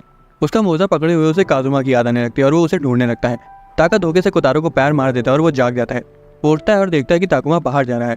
दूसरी तरफ रियो को ताकुमा की चिंता हो रही थी, इसलिए वो डे केयर वापस आ रहा था। हालांकि रास्ते में अचानक से कोतारो को देखकर वो लड़खड़ा कर गिर जाता है। कोतारो उसकी ओर भागता है और उसे गले लगा लेता है। उसके बाद वो बताता है कि ताकुमा उधर गया है। स्कूल गेट पर दो लड़कियां ताकुमा और एक बिल्ली को देखती हैं और उन्हें आवाज लगाती हैं। रियो उसके पास आता है और पूछता है कि तुम यहाँ क्या कर रहे हो। ताकुमा रियो से पूछता है कि काजुमा की हालत अब कैसी है। रियो जवाब देता है कि मुझे नहीं पता, लेकिन उसकी हालत पहले से काफी ठीक हो गई होगी। ताकुमा दुखी हो जाता है और नीचे देखने लगता है। कोतारो गेट की तरफ देखता है जहाँ ताकुमा की मम्मी काजुमा को लिए खड़ी थी और कह रही थी कि अब उसका बुखार उतर गया है और वो ताकुमा को लेने आई है। काजुमा रोते हुए ताकुमा के पास जाने को कहता है। ताकुमा भी नीचे बैठ जाता है और रोने लगता है। काजुमा और भी ज्यादा रोने लगता है और उनकी मम्मी दोनों बच्चों को शांत कराती हैं। वो कहती है कि काजुमा इसलिए ठीक हो पाया क्योंकि ताकुमा उसके सामने दुखी होने के बावजूद भी रोया नहीं। उनका रोना सुनकर यूसेदा भी बच्चों के साथ बाहर आ जाता है। वो देखता है कि ये सीन हर बार से बिल्कुल उल्टा है क्योंकि ताकुमा रो रहा है और काजुमा हंस रहा है। उसके बाद वो दोनों बाय बोलते हैं और वहां से चले जाते हैं। रियो का मानना था कि दोनों जुड़वा भाई एक दूसरे के साथ ज्यादा अच्छे लगते हैं। बाद में कोसुके ताकुमा को लेने आता है, लेकिन यूसेदा बताता है कि वो तो पहले ही चला गया। अगले दिन रियो को अपने लॉकर में एक लेटर मिलता है। उसका एक क्लासमेट आता है और पूछता है कि क्या एक लव लेटर है, और चीखने चिल्लाने लगता है। यूकी की दोस्त ये सब सुन लेती है और पूछती है कि क्या तुमने वो रखा था, लेकिन वो मना कर देती है। हाथों चेक करने के लिए लेटर ले लेता है, लेकिन रियो शर्माने लगता है और उसे वापस ले देता है कि क्या करी, मैं खुद चेक कर लूंगा। जैसे ही वो लेटर पढ़ने वाला होता है तभी नुमाता वहां आ जाती है और उनसे रास्ते से हटने को कहती है। वो लेटर छिपा लेता है और माफी मांगता है। लड़का उसके हाथ से वो लेटर ले लेता है और ड्रामेटिक वे में जोर जोर से उसे पढ़ने लगता है। वो लेटर एक लड़की की तरफ से था जो कि रियो को इतना ज्यादा पसंद करती थी जितना मैं अपने सब्सक्राइबर्स को करता हूँ। ये सुनकर युगी और नुमाता दंग रह जाती हैं। लड़का आगे बढ़ता है कि वो लड़की उसके लिए स्कूल के पीछे वेट करेगी। पहली बार रियो का चेहरा भी लाल हो जाता है क्योंकि उसे समझ नहीं आ रहा था कि वह उसका जवाब कैसे देगा। वो लेटर ले लेता है और कहता है कि उसे सोचने के लिए समय चाहिए। जैसे ही वो जाने लगते हैं हाथों कहता है कि तुमने अभी भी स्कूल के अंदर के जूते पहन रखे हैं। डे केयर में बच्चे नोटिस करते कि रियो का चेहरा लाल है। यूसेदा उससे पूछते कि क्या तुम्हें बुखार है, लेकिन रियो झूठ बोल देता है कि वो यहाँ भाग कर आया था। उसका छोटा भाई एक कंबल लाता है और उसकी गोद में बिछा देता है। रियो उसे सहलाता है और कहता है कि चिंता मत करो, मुझे बुखार नहीं है। रियो उस कन्फेशन के ख्याल में खोया होता है, इसलिए वो मिडोरी का डायपर बदलते हुए धोखे से पाउडर जमीन पर गिरा देता है। यही नहीं, वो तो पिक्चर बुक को उल्टा पकड़ा होता है और किरण को उसे याद दिलाना पड़ता है कि उसने बुक उल्टी पकड़ रखी है। हयातो भी उसे याद दिलाता है कि वो एक बार फिर अपने जूते बदलना भूल गया। डिनर के वक्त सेकावा खाना पकड़े हुए रियो को कांग्रेचुलेट करता है। इतना सारा खाना देखकर चेयरमैन पूछती कि क्या आज कुछ खास है। सेकावा बताता है कि रियो को आज उसका पहला लव लेटर मिला है। रियो हड़बड़ाने लगता है और कहता है कि अरे ऐसा कुछ नहीं है, और तुरंत सब्जेक्ट बदलकर खाने की तारीफ करने लगता है। दूसरी तरफ कोतारो को कुछ समझ नहीं आ रहा था। बाद में जब कोतारो स्टोरी बुक सेलेक्ट कर रहा था तब भी रियो उस लव लेटर के बारे में सोच रहा था। कोतारो से बुक पढ़ने के लिए देता है और नोटिस करता है कि रियो अभी भी अपने ख्यालों में खोया हुआ है। अचानक से रियो कोतारो की तरफ मुड़ता है और पूछता है कि क्या उसने पढ़ने के लिए कोई सी बुक सेलेक्ट करी। कोतारो बुक को पीछे छुपा लेता है और मना करने लगता है। उसके पास जाता है और अपना हाथ फैलाते हुए कहता है कि आज उसे स्टोरी सुने बिना ही सोना है। रियो से बिस्तर पर लिटा देता है और वो धीरे धीरे अपनी आंखें बंद कर लेता है। अगली सुबह रियो स्कूल जाते वक्त भी उस लेटर के बारे में ही सोच रहा था। कोतारो अपने भाई को देखता है और फिर एक संतरे के पेड़ को देखता है। वो रियो का हाथ छोड़ देता है और भाग जाता है। उसी वक्त नुमाता भी स्कूल जा रही थी, खुद को कन्विंस करते हुए कि वो सिर्फ पढ़ने के लिए जल्दी निकली है और ये मानना नहीं चाहती थी कि वो रियो की जासूसी करेगी। यूकी भी इसी वजह से जल्दी निकली थी क्योंकि वो भी जानना चाहती थी कि रियो उस लेटर वाली लड़की से क्या बोलेगा। नुमाता और यूकी रास्ते में मिल जाती हैं। हालांकि वो कुछ बोल पाती उससे पहले ही रियो अचानक से नुमाता का हाथ पकड़ लेता है और उनसे पूछता है कि क्या उन्होंने उसके छोटे भाई कोतारो को कहीं देखा। वो कहीं खो गया है क्योंकि उसने धोखे से उसका हाथ छोड़ दिया था। नुमाता कहती है कि उसने कोतारो को नहीं देखा, इसलिए रियो बिना देरी किए कोतारो को ढूंढने चला जाता है। नुमाता उसे रोकती है और कहती है कि उसके भाई को ढूंढने में वो उसकी मदद करेगी। यूकी भी उसकी मदद करने का ऑफर करती है। उन्हें कोतारो कहीं नहीं मिलता और रियो घबराने लगता है। तभी उसे हयातो की आवाज आती है जो उसे बुला रहा था। वो उड़ता है और देखता है कि कोतारो उसके पास एक संतरा पकड़े खड़ा हुआ है। हयातो बताता है कि वो उसके लिए संतरा लेने किसी के बगीचे में घुस गया था। कोतारो उस फल को नींबू बोलने लगता है जो कि वो रियो का बुखार ठीक करने के लिए लाया था। रियो को याद आता है कि जब वो बीमार था तब कैसे उसके छोटे भाई ने उसके लिए नींबू से दवा बनाई थी। तब उसे समझ आता है कि कोतारो इसी वजह से उसकी देखभाल कर रहा था क्योंकि उसे लग रहा था कि वो बीमार है। रियो इमोशनल हो जाता है क्योंकि उसके छोटे भाई को उसकी चिंता हो रही थी। वो नीचे बैठ जाता है और कोतारो का हाथ पकड़कर रोने लगता है। बाद में रियो लेटर वाली लड़की को रिजेक्ट करने के लिए उससे माफी मांगता है। लड़की भी दुखी हो जाती है और उसके रिजेक्शन को एक्सेप्ट करके वहां से चली जाती है। हयातो जिसने उनकी बातें सुन ली थी रियो से पूछता है कि वो उस लड़की में इंटरेस्टेड तो लग रहा था, फिर उसने उसे रिजेक्ट क्यों कर दिया। वो कहता है कि कोतारो फिलहाल उसकी टॉप प्रायोरिटी है। दूसरी तरफ डे केयर में यूसेदा कोतारो को बता रहा था कि बुद्धू वो संतरा है, लेकिन कोतारो कहता है कि नहीं, ये नींबू ही है। इधर यूकी और नुमाता में रियो की जासूसी करने के लिए झाड़ियों में छिपी हुई थी। उन्हें ये जानकर अंदर से राहत मिलती है कि रियो ने उस लड़की के प्रपोजल को एक्सेप्ट नहीं किया। उसके बाद यूकी नुमाता को मारिया चान कहकर बुलाती है और नुमाता शर्मा जाती है और कहती है कि मुझे मेरे पहले नाम से मत बुलाओ, मुझे शर्म आती है। अगले दिन में सेकावा को किसी का कॉल आता है और जब वो फोन उठाता है तो दूसरी तरफ कोई जोर जोर से सांसें ले रहा था। हयातो ताका को मुक्का जड़ देता है और कहता है कि समय मत बर्बाद करो, अपना नाम बताओ। ताका रोने लगता है और कहता है कि फोन की दूसरी तरफ रियो नहीं है और हयातो से भीख मांगता है कि रियो और कोतारो को बुलाओ। वो फोन ले लेता है और रियो के बारे में पूछता है। रियो कोतारो को पकड़े हुए फोन उठाता है। ताका अपने भाई से बोलता है कि लाओ मुझे बात करने दो, लेकिन हयातो उसे इग्नोर कर देता है और रियो से पूछता है कि क्या तुम शाम को फ्री हो। रियो कहता है कि हाँ वो फ्री है। उसके बाद रियो कोतारो को फोन दे देता है और दूसरी तरफ ताका भी फोन उठाकर कोतारो से पहली बार बात करने के लिए बहुत एक्साइटेड था। वो तेजी से कोतारो को उसके साथ समर फेस्टिवल में चलने के लिए पूछता है और तभी उन्हें किसी चीज के ठुकने की आवाज आती है। असल में कोतारो ने धोखे से फोन में अपना सिर दे दिया था। रियो चेयरवुमन से फेस्टिवल अटेंड करने की परमिशन मांगता है और चेयरवुमन उसे वहां जाने की परमिशन दे देती है। हालांकि उसे वहां की घपलेबाज दुकान वालों से बच के रहने को कहती है। शिकागो ने फेस्टिवल में पहनने के लिए उकाता देता है। फेस्टिवल में ताका, जो कि उकाता पहने हुआ था, घूमने के लिए बहुत एक्साइटेड था और अपनी खिलौने वाली तलवार को हिला रहा था। या तो उसे तलवार ना हिलाने को कहता है और चुपचाप खड़े रहने को बोलता है। तभी रियो वहां जाता है और पूछते कि क्या तुम बहुत देर से इंतजार कर रहे थे, देरी से आने के लिए मुझे माफ करना। हयातो कहता है कि वो तो ठीक है, लेकिन ये बताओ इस उकाता को पहनने में तुमको कितने घंटे लगे। रियो बताता है कि शिकागो और चेयरवुमन ने उसे पहनने को कहा था, इसलिए वो उन्हें मना नहीं कर पाया। ताका कोतारो का हाथ पकड़ लेता है और फेस्टिवल की दुकान की तरफ भागने लगता है। रियो कहता है कि ऐसे मत भागो, गुम हो जाओगे। तो वहीं हाथों कहता है कि लगता है कि ताका को थोड़ी तमीज सिखानी पड़ेगी। कोतारो को एक कॉटन कैंडी पसंद आ जाती है और वो बहुत ध्यान से उसे बनते हुए देखने लगता है। ताका अपनी कॉटन कैंडी तुरंत खा जाता है, लेकिन कोतारो उसे बचा के रखना चाहता था। रियो उसे बताता भी है कि वो कुछ ही देर में पिघल जाएगी, लेकिन फिर भी वो नहीं मानता। तभी ताका को एक दुकान दिखती है जहाँ बहुत सारे खिलौने कई सारे धागों से बंधे हुए थे और तो और उसमें उसका पसंदीदा खिलौना हीरो ट्रांसफॉर्मेशन बेल्ट भी थी। दुकान वाला उन्हें एक बार अपनी किस्मत आजमाने को कहता है, लेकिन रियो और हयातो उन्हें वहाँ से ले जाते हैं। वो कुछ अच्छा खाने का फैसला करते हैं, लेकिन ताका को वही गेम खेलना था। वो उसे बताते कि वो धागे खिलौने से जुड़े ही नहीं है। ताका रोने लगता है और कहता है कि मुझे वहीं ले चलो। तभी एक गोल्डफिश की दुकान में बैठा यूसेदा रियो और हयातो को हाय कहता है। रियो पूछता है कि तुम यहाँ क्या कर रहे हो और यूसेदा समझाता है कि वो अपने पड़ोसियों के स्टॉल पर पार्ट टाइम जॉब कर रहा है। उसके बाद वो पूछता है कि ताका रो क्यों रहा है और ताका कहता है कि मुझे वो लॉटरी वाला गेम खेलना है। यूसेदा ताका और कोतारो को खुश करने के लिए एक गोल्डफिश कैचर देता है, लेकिन पैसे भी मांगता है। हालांकि वो उन्हें डिस्काउंट दे देगा। हयातो कहता है कि मैंने तुमसे बड़ा लाला आदमी नहीं देखा। ताका को अभी भी वही धागे खींचने थे और वो जिद करने लगता है। इसलिए हयातो कहता है कि चुप रहो, नहीं तो मैं तुम्हें इस यूसेदा के पास ही छोड़ दूंगा। तभी कोतारो उससे उसकी तलवार के बारे में पूछता है। वो पहले कोतारो की तरफ देखता है और फिर यूसेदा की ओर, जो कहता है कि मेरी तरफ मत देखो, मैंने कुछ नहीं लिया। रियो भी कहता है कि मेरे पास नहीं है, जिससे ताका को रियलाइज होता है कि उसने अपनी तलवार कहीं खो दी है। वो जोर जोर से रोने लगता है और आसपास के लोग उन्हें देखने लगते हैं, इसलिए हाथों उसके सिर पर टपली बना देता है। रियो ताका को शांत करता है और कहता है कि चिंता मत करो, हम तुम्हारी तलवार ढूंढ लेंगे। हयातो सजेस्ट करता है कि रियो और कोतारो फेस्टिवल एंजॉय करे और वो ताका के साथ मिलकर तलवार ढूंढ लेगा। रियो कहता है कि मैं जेन्युइनली ताका की मदद करना चाहता हूँ, जिस पर हयातो एकदम शांत रहता है। रियो को लगने लगता है कि हयातो उसे अपना भाई भी मानता है। हयातो कहता है कि अगर ये मेरा भाई ना होता तो मैं इससे बात भी ना करता। ये सुनकर ताका फिर से रोने लगता है। वो तलवार ढूंढने में जुट जाते हैं और रियो कहता है कि हमें उस कॉटन कैंडी वाले के पास जाके पूछना चाहिए।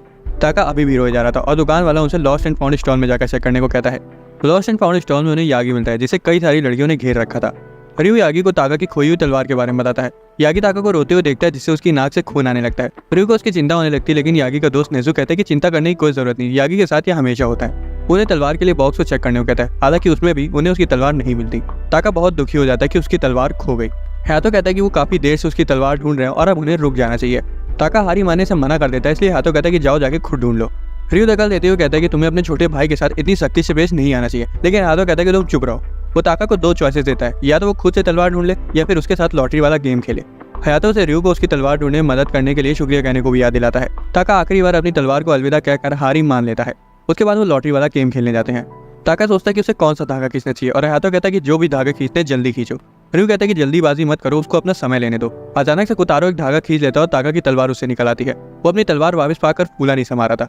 हयातो दुकान वाले की गुद्दी पकड़ लेता है और दुकान वाला ताका की तलवार चुराने के लिए माफी मांगता है और अपॉलॉजी के लिए उन्हें एक गेम भी देता है, जिसे वो चेयरवुमन को तोहफे के तौर पर दे देते हैं। और कोतारो अपनी पिचकी हुई कॉटन कैंडी को देखकर दुखी हो जाता है। अगले दिन वो सभी बीच पर जाते हैं। मिडोरी, ताका और ताकुमा तो पूरे मजे कर रहे थे, तो वहीं किरिन और काजुमा रो रहे थे और अभी तक सदमे में थे। रियो उनकी देखभाल कर रहा था। यूसेदा आता है और कहता है कि ये लो, इनके तो अभी से दो ग्रुप बन गए। रियो कहता है कि मुझे नहीं लग रहा था कि तुम्हारा समुद्र में तैरने का कोई इरादा होगा। यूसेदा कहता है कि तुम बिल्कुल सही हो, मैं यहाँ तैरने नहीं आया, मैं तो बस यहाँ अपनी आंखें सेकने आया हूँ। वो यादों के बारे में पूछता है। रियो समुद्र की ओर इशारा करता है। तभी अचानक से किरिन की मॉम पीछे से आ जाती है और रियो चौंक जाता है। बाकी बच्चों की मम्मियाँ भी वहाँ आ जाती है और कहती है कि तुम जाके स्विमिंग एंजॉय करो, आज हम बच्चों की देखभाल कर लेंगी। शिजुका कहती है कि मैंने निर्माता को भी आने को कहा था, वो भी शायद आती ही होगी। तभी निर्माता वहाँ आ जाती है और देरी से आने के लिए माफी मांगती है। वो सभी उसे देखकर हैरान हो जाते हैं, क्योंकि उसने स्कूल का स्विमसूट पहन रखा था।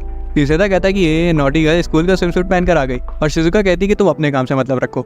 युगारी उसे बताती है कि लड़कियों को हमेशा अच्छा दिखना चाहिए और यह कहती है कि हाँ ये तो है। इसलिए शिजुका कहती है कि चलो तुम्हारे लिए एक स्विमसूट ले लिया जाए। युगारी कहती है कि यह हमारी तरफ से बच्चों के लिए खाना बनाने का एक तोहफा है। निर्माता मना करने की कोशिश करती है, लेकिन नहीं कर पाती। यूसेदा कमेंट करता है कि ऐसी सिचुएशन तुम मना कर भी नहीं सकती। बाद में जब बच्चे भुट्टा खा रहे होते तब यूसेदा रियो से कहता है कि तुम तैरने क्यों नहीं चले जाते। रियो कहता है कि कोतारो को शायद समुद्र से थोड़ा डर लगता है, इसलिए मैं फिलहाल उसी के साथ यहाँ रहूंगा। यूसेदा कहता है इसमें इतना डरने वाली क्या बात है। वो चेक करने के लिए काजुआ को पानी में रखता है और वो तुरंत रोने लगता है। रियो कोतारो को अपनी गोदी में लिए पानी में चला जाता है। ये सोचते हैं कि शायद बच्चों को पानी में बह जाने का डर लगता है। वो कमर तक के पानी में जाता है ताकि कोतारो को कुछ न हो और उसे दिखाने की कोशिश करता है कि समुद्र उतना डरावना नहीं है जितना वो सोच रहा है। सभी बच्चे उन्हें देखकर हैरान थे। अचानक से एक बड़ी सी लहर आती है और रियो पानी में डूबने लगता है। हालांकि वो कोतारो को पानी के ऊपर पकड़े हुआ था। इससे कोतारो और भी ज्यादा डर जाता है। बीच पर ही वो खांसते खांसते कोतारो को समझा रहा था कि पानी से उसे कोई खतरा नहीं है। यूसेदा कहते हैं कि तुम जिस हालत में हो उसे देखकर बच्चे तुम्हारी बात बिल्कुल नहीं मानने वाले। बच्चे रू को चिढ़ाने लगते कि वो खुद तो डूब गया और हमें बता रहा है कि समुद्र डरावना नहीं है। रू सजेस्ट करता है कि अच्छा ठीक है, चलो हम रेत में खेलते हैं। जुड़वा भाई एक बड़ा सा रेत का किला बनाते हैं। ताका गड्ढा खोदने लगता है और यूसेदा कहता है कि आराम से खोदो, मेरे मुंह पर मिट्टी आ रही है। कोतारो भी रेत का किला बनाते हैं और रू खुश था कि बच्चे मजे कर रहे हैं। हालांकि तभी एक बड़ी सी लहर आती है और सारी रेत बह जाती है, जिस वजह से ताका जोर जोर से रोने लगता है। मम्मियाँ बच्चों के लिए कुछ पीने को लाती हैं और ताकुमा और काजुमा उसे पाकर खुश हो जाते हैं। ताका भी रोना बंद कर देता है और कोतारो अपने ग्लास को देखते जा रहा था, तो वही ताका घटाघट सारा एक बार में पी जाता है। रयू भी एक गिलास ले लेता है और कोतारो से कहता है कि चलो साथ मिलकर पीते हैं। अचानक से हायातो वहां आ जाता है और डर के मारे कोतारो अपना ग्लास धोखे से नीचे गिरा देता है। हायातो से माफी मांगने के लिए सीवीड देता है। शिजुका उसकी टपली बजाती है और पूछती है कि कोतारो उसका क्या करेगा। रयू अपनी ड्रिंक कोतारो को दे देता है। उसके बाद वो कहती है कि इनोवाता ने अपने कपड़े बदल लिए, क्या तुम लोग उसे देखने नहीं जाओगे। उसके आते ही वो सभी उसे घूरने लगते हैं। उसने एक प्यारी सी फ्लोरल प्रिंट की बिकनी पहनी हुई थी और तो और उसने साइड पोनी टेल भी बांध रखी थी, जो उसकी क्यूटनेस में 4 चांद लगा रही थी। हायातो कहता है कि इसमें खास क्या है, उसने सिर्फ बिकनी ही तो पहन रखी है। रयू कहता है कि वो सच में क्यूट लग रही है और खासकर उस पर बने पैटर्न्स। उसको समझ नहीं आता कि वो कहना क्या चाहता है, इसलिए वो क्लैरिफाई करता है कि वो पैटर्न्स किरिन के फ्लोटिंग ट्यूब से मैच कर रहे हैं। शिजुका कहती है कि मुझे मेरे बेटे से कोई उम्मीद नहीं है। आयोई कहती है कि इनोवाता किरिन से मैचिंग कपड़े पहनकर खुश लग रही है। तभी रयू कोतारो को बदरी में बैठे हुए देखता है और उसे बताता है कि वो कोई बैठने की जगह नहीं है। वो उसे वहां से ले जाता है और जैसे ही वो थोड़ा आगे पहुंचते हैं, पानी रयू के पैरों तक पहुंच जाता है। कोतारो ना डरने की पूरी कोशिश कर रहा था। रयू ये देख लेता है और सोचता है कि कोतारो किसी चीज की कोशिश करते हुए ज्यादा क्यूट लगता है। रयू कहता है कि चलो शीशा से इकट्ठा करते हैं। वो जा रहे होते हैं कि तभी मम्मियाँ कहती कि संभल के रहना, गर्मी बहुत है। रयू को जल्दी समझ आता है कि वो सही बोलनी थी। हालांकि तब तक कोतारो को एक क्षण मिल जाता है। कोतारो और बाकी बच्चे सो जाते हैं और मम्मियाँ रयू से कहती कि अब उसके लिए पानी में खेलने का सबसे अच्छा मौका है। हायातो कहता है चलो चला जाए। वो पानी में चले जाते हैं और रयू को काफी अच्छा महसूस हो रहा था। हायातो पूछता है कि तुम तैर सकते हो ना, और रयू पूछता है कि तुम्हारा मतलब क्या है। हायातो कहता है कि मुझे लग रहा था कि तुम्हें तैरना नहीं आता क्योंकि तुम पानी में नहीं आ रहे थे। रयू कहता है कि मैं पानी को अवॉइड नहीं कर रहा था, मैं बस कोतारो को अकेला नहीं छोड़ना चाहता था। मुझे याद है कि कोतारो एक बार इससे भी पहले पानी में आ चुका है, भले ही उसे याद ना हो, लेकिन जब वो बहुत छोटा था तब हम उसे बीच पर लाए थे। उस वक्त मम्मी पापा उसे पानी में ले गए थे और उसे बिल्कुल डर नहीं लग रहा था। मुझे लग रहा है कि अब वो इसलिए डर रहा है क्योंकि मैं उसे रीअश्योर नहीं कर पा रहा हूँ। हायातो से मारता है और रयू पानी के नीचे चला जाता है। रयू ऊपर आता है और पूछता है कि क्या वो ताको को हमेशा इतनी तेजी से मारता है, जिस पर हायातो कहता है कि मैंने तो तुम्हें इसका आधा भी नहीं मारा है। वो आगे बताता है कि कोतारो उस वक्त इसलिए नहीं डरा था क्योंकि वो बच्चा था। वो रयू से कहता है कि बेवकूफ़ी भरी बातें मत करो। रयू कहता है कि हाँ, उस वक्त तो कोतारो खड़ा भी नहीं हो पाता था। हिकारी नोटिस करती है कि कोतारो उठ चुका है। वो उठता है और रयू को ढूंढने लगता है। वो समुद्र की तरफ इशारा करती है और बताती कि उसका भाई पानी में है। वो तुरंत समुद्र की ओर भागने लगता है। हालांकि वो पानी के डर से समुद्र में नहीं जाता और अपने भाई को देखने लगता है। जब वो रयू को पानी के अंदर जाते हुए देखता है तब वो सदमे में आ जाता है क्योंकि उसे वो वक्त याद आ जाता है जब रयू उसे पानी से बाहर पकड़े हुआ था और खुद डूब रहा था। वो बिना कुछ सोचे समझे पानी में कूद जाता है, लेकिन वो तैर नहीं पाता। युगारी तुरंत उसे बाहर निकाल लेती है। वो रोने लगता है और रयू के पास जाने को कहता है। रयू पानी से बाहर आता है और कहता है कि मैंने अभी कुछ सुना। हायातो कहता है कि बीच पर शायद कुछ हो रहा है। रयू उस तरफ देखता है और पाता है कि कोतारो उसके लिए रो रहा है। रयू तुरंत बीच पर वापस तैर जाता है। वो कोतारो को गोद में ले लेता है और पूछता है कि क्या हुआ, मुझे माफ कर दो, जब तुम सो रहे थे तब मैं तुम्हें अकेला छोड़ गया। युगारी कहती कि शायद तुम्हें पानी के नीचे जाते देख वो डर गया था। कोतारो उस पानी में चला गया जिससे उसे डर लग रहा था, और वो भी सिर्फ तुम्हारे लिए। कोतारो अभी भी अपने भाई को कस के पकड़े हुआ था। युगारी कहती कि ये बहुत अच्छी बात है कि तुम दोनों एक दूसरे के इतना नजदीक हो। रयू कहता है कि मुझे माफ करना, मैंने आपको फर्जी ही परेशान कर दिया। और ये क्या कर वो कोतारो को एक शेल पकड़ाता है। उसे वो समय याद आता है जब उसके पापा ने बताया था कि तुम इससे समुद्र की आवाज को सुन सकते हो। उसे लगता है कि कोतारो को ये याद नहीं होगा, लेकिन हैरानी से कोतारो समुद्र की आवाज सुनने के लिए उस शेल को अपने कान में लगा लेता है। रयू मुस्कुराता है और उसे शेल को पकड़ने का सही तरीका बताता है। अगले सीन में ताका दुखी लग रहा था और रयू उससे पूछता है कि क्या हुआ। वो उसके पास चला जाता है और बताने की कोशिश करता है, लेकिन वो इतना ज्यादा बिलख रहा था कि रयू को उसकी एक बात नहीं समझ आई। शिजुका उसे बताती कि क्या हुआ और उसे एक बॉल दिखाती जिसमें गोजाबाजी हो रखी थी। कोतारो कहता है कि ये तो टट्टी है। शिजुका बताती कि ताका ने इस ऑटोग्राफ वाली बेसबॉल पर गोजाबाजी कर दी, जिसे हाटो बहुत संभाल कर रखता था। रयू को लग रहा था कि हाटो को बहुत ज्यादा गुस्सा आया होगा और शायद उसने ताका को काफी तेज मार भी दिया होगा। हालांकि शिजुका कहती कि ऐसा कुछ नहीं हुआ, बल्कि हाटो तो अपनी बॉल पर हुई गोजाबाजी को देख रहा था और ताका पीछे से उसे उसके साथ समय न बिताने के लिए चिढ़ा रहा था। ताका को लग रहा था कि वो उसकी टपली बजा देगा, इसलिए वो अपना सिर ढक लेता है, लेकिन हैरानी से हाटो उसके बगल से गुजर जाता है और शिजुका से खाना मांगने लगता है। उसके बाद से वो ताका को पूरी तरह से इग्नोर करने लगा और तो और वो ताका को अपने साथ स्कूल भी नहीं ले गया। ताका रोने लगा था और तब शिजुका ने पूछा कि हुआ क्या था। रयू बोलता है कि हाटो सच में बहुत गुस्सा होगा और ताका कहता है कि हाटो की गलती है, इसलिए वो उसे माफी नहीं मांगेगा। शिजुका रयू से हाटो से बात करने को कहती है, नहीं तो वो ताका को इग्नोर करता रहेगा। रयू पूछता है कि फिर बच्चों की देखभाल कौन करेगा, क्योंकि शिजुका की आज सप्लीमेंट्री क्लास लगी हुई है और यूसेदा भी आज छुट्टी पर है। उसी वक्त चेयरवुमन दरवाजा खोलती है और कहती है कि मैं बच्चों की देखभाल करूंगी, और कहती है कि तुम दोनों तुरंत जाओ क्योंकि मैं रोते हुए बच्चों को जरा सा भी बर्दाश्त नहीं कर सकती। उनके जाते ही कोतारो चेयरवुमन को बुढ़िया कह देता है और उसके घूरते ही ताका डर जाता है। हालांकि वो उसकी मदद करने के लिए नीचे झुकती है और टिश्यू से उसकी नाक साफ करती है। रयू बेसबॉल क्लब की प्रैक्टिस पर जाता है और क्लब के लड़के उसे चेतावनी देते हैं कि हाटो से तो भूल कर भी बात मत करना। वो देखते हैं कि हाटो बहुत ज्यादा गुस्से में और तेजी से बैट स्विंग की प्रैक्टिस कर रहा है। रयू से बात करने का फैसला करता है, उसके पास आता है। वो हाटो को बुलाता है और पूछता है कि क्या वो बात कर सकते हैं। रयू बताता है कि अगर वो ताका को माफ नहीं करेगा तो वो दिन भर बिलखता रहेगा।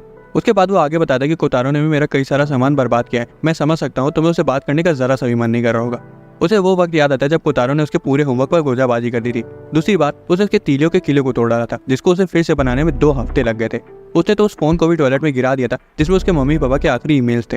हयातो से सहलाता है और रयू अपने आंसू पोंछता है। वो कहता है कि अगर ये एक एक्सीडेंट होता तो मुझे कुछ फर्क न पड़ता, लेकिन ताका के साथ की सिचुएशन बिल्कुल अलग है। मुझे उस बेसबॉल से कुछ फर्क नहीं पड़ता, लेकिन ताका बहुत बदतमीज हो गया है। मुझे पता है कि उसे अपने किए का पछतावा भी नहीं हो रहा होगा। इस दौरान ताका चेयरमैन को पूरी बात बताता है कि आखिर हुआ क्या था। वो बिलखते हुए उसके साथ ना खेलने के लिए हयातो को ब्लेम करता है। वो पूछती है कि क्या उसे कोई चीज़ बहुत प्यारी है, और ताका तुरंत अपनी खिलौने वाली तलवार दिखाता है। वो उसे तलवार ले लेती है और सेकावा से कहती है कि हथौड़ा ले गया, आज मैं इसे तोड़ डालूंगी। जिसे सुनकर ताका सदमे में आ जाता है। उसे तोड़ने ही वाली होती है कि तभी ताका उसे रुकने की भीख मांगने लगता है। चेयरमैन एन वक्त पर रुक जाती है और बताती है कि यही चीज़ तुमने अपने भाई के साथ करी है, और उसे उसकी तलवार वापस दे देती है, ये पूछते हुए कि क्या तुम्हें सच में लगता है कि तुमने कुछ गलत नहीं किया है। जब रियो वापस आता है तब चेयरमैन सेकावा के साथ वहाँ से चली जाती है। स्कूल के बाद रियो ताका से पूछता है कि क्या अब वो हयातो से माफी मांगना चाहेगा, और हैरानी से वो हाँ कहता है। वो बेसबॉल क्लब के प्रैक्टिस एरिया में जाते हैं जहाँ ताका रियो के पीछे छिप जाता है। हयातो से घूरते और मुड़ के वहाँ से जाने लगता है। ताका उसे रोकने के लिए उसके पीछे भागता है, लेकिन फिसल कर गिर जाता है। हयातो से बेवकूफ बुलाता है और कहता है कि अगर तुमने जल्दी नहीं करी तो मैं तुम्हें छोड़कर चला जाऊंगा। वो तुरंत अपने भाई के पास चला जाता है और जोर जोर से रोते हुए उसे सॉरी बोलता है। हयातो उसके सिर पर टपली बजा देता है और फिर उसे सहलाने लगता है। वो उसके साथ समय ना बिताने के लिए उससे माफी भी मांगता है। रियो दोनों भाई के बीच हुई लड़ाई को खत्म होते हुए देखकर खुश हो जाता है, और कोतारो भी उसकी उंगली कस कर पकड़े हुए सब देख रहा था। आज स्कूल में कल्चरल फेस्टिवल होने वाला है। डे केयर रूम ने भी रिफ्रेशमेंट का स्टॉल लगाने का सोचा है, जिसमें बच्चे भी शामिल होंगे। रियो ने अपने फ्लायर में पहले ही वार्निंग दे रखी है कि बच्चे जूस गिरा देते हैं, इसलिए संभल कर हैं। इशिता कहता है कि इसे देख कर तो हमारे स्टोर पर कस्टमर ही नहीं आएंगे। कोतारो जूस ले जाने की प्रैक्टिस करता है, लेकिन जमीन पर फैले जूस से फिसल कर गिर जाता है और बॉल की तरह उछलने लगता है। ताका काजुमा से टकरा जाता है और वो जाके ताकुमा से टकरा जाता है, और सभी बच्चे जमीन पर गिर जाते हैं। उनकी सारी क्यूट कॉस्ट्यूम यूसेदा ने बनाई थी। उसने रियो के लिए भी एक बड़ा सा भुट्टे का कॉस्ट्यूम बनाया था।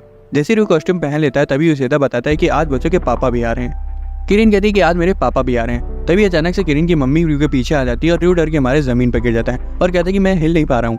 ताका कहता है कि मैं तुम्हें उठाता हूँ, लेकिन वो उसे उठाने की जगह लुढ़का देता है। कोतारो भी लेट जाता है और रियो के साथ लुढ़कने लगता है और इशिता उनकी फोटो ले लेता है। हयातो आता है और पूछता है कि ये बड़ा सा भुट्टा दरवाजे पर क्या कर रहा है। उसे पता चलता है कि वो रियो है। बाद में किरिन की मम्मी बताती है कि वो डे केयर प्रोग्राम में किसी जरूरी काम की वजह से नहीं आ पाएंगी। किरिन की आंखों में आंसू आ जाते हैं। हालांकि आवे बताती है कि चिंता मत करो, तुम्हारे पापा यहाँ रहेंगे। उसके बाद आवे रियो और हयातो से अपने हस्बैंड के सिलसिले में एक फेवर मांगती है। इस दौरान एक आदमी जो कि हो सकता है आवे का पति हो, 2 लड़कियों को फूल देता है और डे केयर तक जाने के रास्ते के बारे में पूछता है। इनुई दुखी था क्योंकि मिडोरी की मम्मी वहाँ नहीं थी, लेकिन तभी एक दाढ़ी वाला आदमी उसके पास आकर उससे उसको डे केयर तक ले जाने को कहता है। जुड़वा भाइयों के पापा अपनी फैन गर्ल से बचने के लिए झाड़ियों में छिपे हुए थे। किरिन के पापा दरवाजा खोलते हैं और अपनी बेटी को आवाज लगाते हैं। वो तुरंत किरिन की फोटो खींचना शुरू कर देते हैं और कहते हैं कि तुम इस कॉस्ट्यूम में बहुत क्यूट लग रही हो। आवे अपने हस्बैंड से पूछती है कि आप इतनी जल्दी आ गए। वो कहता है कि मैं फंक्शन के लिए बहुत एक्साइटेड था। वो उसे बुके देता है और बच्चों के सामने किस करने वाला होता है, लेकिन वो उसे रोक देती है। उसके बाद उसकी नजर बेबी सिटर्स पर जाती है। असल में किरिन की मम्मी ने उनसे एक अजीब सा फेवर मांगा था। वो चाहती थी कि सभी लड़के लड़की होने का दिखावा करे, क्योंकि उसका हस्बैंड थोड़ा सनकी सा है और सोचता है कि हर लड़का उनकी बेटी से शादी करना चाहता है। इशिता की आवाज एकदम मर्दों वाली थी, हालांकि फिर भी वो नहीं समझ पाता, लेकिन जब वो उसे हाथ मिलाने का अपना हाथ आगे बढ़ाता है तब उसे तुरंत समझ आ जाता है। वो गुस्सा आता है और पूछता है कि यहाँ लड़के बेबी सिटिंग क्यों कर रहे हैं, लेकिन तब तक आवे जा चुकी थी। उसे पता चलता है कि बाकी बच्चे भी लड़के हैं और वो और ज्यादा गुस्सा आ जाता है। मिडोरी उसका पाँव काट लेती है और किरिन बताती कि मिडोरी लड़का नहीं है। वो मिडोरी को गोद में उठाता है और माफी मांगता है। वो उसकी बड़ी गोल आंखों की तारीफ करता है और कहता है कि अगर मैं 30 साल छोटा होता तो मैं शादी के लिए तुम्हारा हाथ मांगता। रियो, हयातो और यूसेदा उस राजस्थानी को अजीब तरह से देखने लगते हैं। वो लड़कों की तरफ मुड़ते और पूछता है कि किरिन के साथ रहने का तुम लोगों का इंटेंशन क्या है। वो सभी बोलते हैं कि वो किरिन को पसंद करते हैं और किरिन कहती कि मैं भी इन्हें बहुत पसंद करती हूँ, लेकिन ताका कहता है किरिन मैं तुम्हें पसंद नहीं करता, और किरिन कहती कि रुको अभी बताती हूँ तुम्हें। उसके पापा गुस्से में पूछते कि किस बेवकूफ को मेरी बेटी पसंद नहीं आएगी। उसके बाद वो कहता है कि वो अपनी बेटी को उस रूम में नहीं छोड़ेगा जहाँ सिर्फ आवारा मर्द रहते हो। फिर उसे रोकने की कोशिश करता है, उसे समझाता है। अब वो विग में इतना ज्यादा क्यूट लग रहा था, इसलिए आवे का आदमी मुड़ता है और कहता है कि अगर मैं 15 साल बाद पैदा हुआ होता तो शादी के लिए तुम्हारा हाथ मांग लेता। फिर वो अपनी असलियत बताने ही वाला था, उससे पहले ही मिडोरी उसका विग खींच लेती है। वो मुड़ जाता है और वहाँ से जाने लगता है, ये कहते हुए कि मैं तुम लड़कों को अब और बर्दाश्त नहीं कर सकता। फिर हयातो से कहता है कि वो उसे रोक ले। वो किरिन के पापा को घूरता है और कहता है कि अगर तुम जाना चाहते हो तो अकेले ही जाओ। किरिन के पापा अपना ध्यान हयातो पर लगाते हैं और उस पर लाइन मारने लगते हैं, लेकिन उन्हें पता चलता है कि हयातो भी एक लड़का है। किरिन आंसू भरी आंखों से अपने पापा से कहती कि वो रुके और देखे कैसे वो सक्सेसफुली जूस को कैरी कर सकती है, और वो अपनी प्यारी बेटी को मना नहीं कर पाते। तभी मिडोरी के पापा आते हैं और अपनी बेटी को किरिन के पापा से ले लेते हैं और दोनों अपना अपना इंट्रोडक्शन देते हैं। इनुई रियो से कहता है कि तो मैंने युकारी को इस इंसानी भालू के हाथों खो दिया। जब वो नहीं देख रहा होता तब यूसेदा चुपके से रियो का विग लगा देता है, इसलिए वो गलती से सोचता है कि वो एक लड़की से बात कर रहा था। पेरेंट्स डे केयर सेंटर में पहुंच जाते हैं। युकारी इनुई से पूछती कि क्या वो भी बच्चों का रिफ्रेशमेंट स्टैंड देखने आया है, लेकिन वो क्लैरिफाई करता है कि वो सिर्फ उसके पति को रास्ता दिखाने आया था और फिर वहाँ से भाग जाता है। लेकिन बाहर जाके वो उस लड़की के बारे में सोच रहा था जिसने उसे धोखे से बात कर ली थी, और कहता है कि वो क्यूट तो थी, किरण आखिरकार अपने जूस को सक्सेसफुली प्रेजेंट कर पाती है बिना उसे गिराए, और उसके पापा सोचते हैं कि उसकी बेटी कितनी जल्दी बड़ी हो रही है।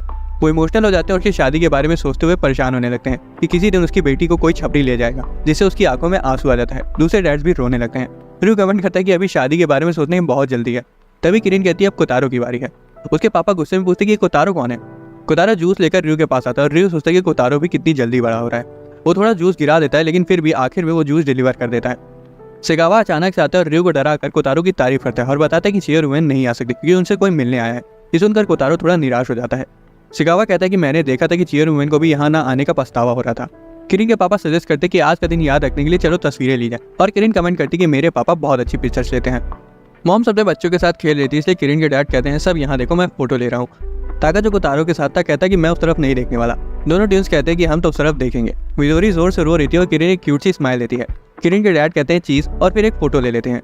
अगले दिन रू ताका को शांत कराने की कोशिश कर रहा था, जो हयातो से मार खाने के बाद रोए जा रहा था। बच्चे डर के मारे कांपने लगते जब हयातो धमकी देता है कि जो उसकी बात नहीं मानेगा उसे टाका की तरह ही मार पड़ेगी। तभी अचानक से शिजुका वहां आ जाती है और बच्चों को धमकाने के लिए उसे डांटने लगती है। फिर वो योशिदा को जॉब पर सोने के लिए मारती है। हयातो उनसे पूछता है कि आप यहाँ क्या कर रही हैं, और वो कहती है कि मैं यहाँ बच्चों को साइंस लैब में अंडे से चूजे निकलने का प्रोसेस दिखाने के लिए बुलाने आई हूँ। योशिदा को याद आता है कि वो तो एक साइंस टीचर है। जब शिजुका अंडों के बारे में बताती है तब बच्चों की आंखें चमक उठती हैं और वो तुरंत चीजों को देखने के लिए दरवाजे की ओर दौड़ने लगते हैं। शिजुका कहती है कि मुझे बात तो पूरी करने दो, वो कल निकलेंगे। बच्चे ही नहीं, र्यू भी एक्साइटेड था। र्यू चाहता था कि चूजे उसके पीछे पीछे चले। हयातो पूछते कि ऐसा क्यों, बच्चे तो पहले ही उसे फॉलो करते हैं। र्यू एग्री करता है और बच्चे एक्साइटेड होकर अंडे देखने की रिक्वेस्ट करते हैं। सब साइंस लैब में जाते हैं। बच्चे बहुत क्यूरियोसिटी से अंडे देखते हैं। फिर वो र्यू की तरफ मुड़ते हैं और उसे झूठा बुलाने लगते हैं, क्योंकि किरण सोचती है कि ये तो खाली एक फ्रिज है जिसमें अंडे रखे हैं। र्यू समझाने की कोशिश करता है कि ये एक इनक्यूबेटर है, लेकिन बच्चे सुनना ही नहीं चाहते थे। र्यू शिजुका से मदद मांगता है, लेकिन वो क्लास के लिए चली जाती है। बच्चों को समझाने के लिए या तो अपना मुक्का दिखाता है और उनसे र्यू की बात सुनने का ऑर्डर देता है। सब डर जाते हैं और र्यू के पास चले जाते हैं। वो समझाता है कि इनक्यूबेटर अंडों को गर्म रखता है और अगर वो इंतजार करे तो कल तक चूजे देख पाएंगे। योशिदा कमेंट करता है कि अंडों को घूरना बोरिंग हो सकता है, हालांकि कोतारो तो ये पूरा दिन कर सकता था। फिर देखते हैं कि कोतारो का छोटा सा माथा इनक्यूबेटर के ग्लास के तले दबा हुआ है। वो कोतारो को उठाता है और कहता है कि चलो कल वापस आते हैं। दूसरी तरफ योशिदा देखता है कि बच्चे एक बॉडी मॉडल का पोस्टमार्टम कर रहे हैं। अगले दिन सुबह जल्दी कोतारो र्यू को साइंस लैब की तरफ खींच रहा होता है। वो साइंस रूम की तरफ इशारा करता है और चूजे देखने की मांग करता है।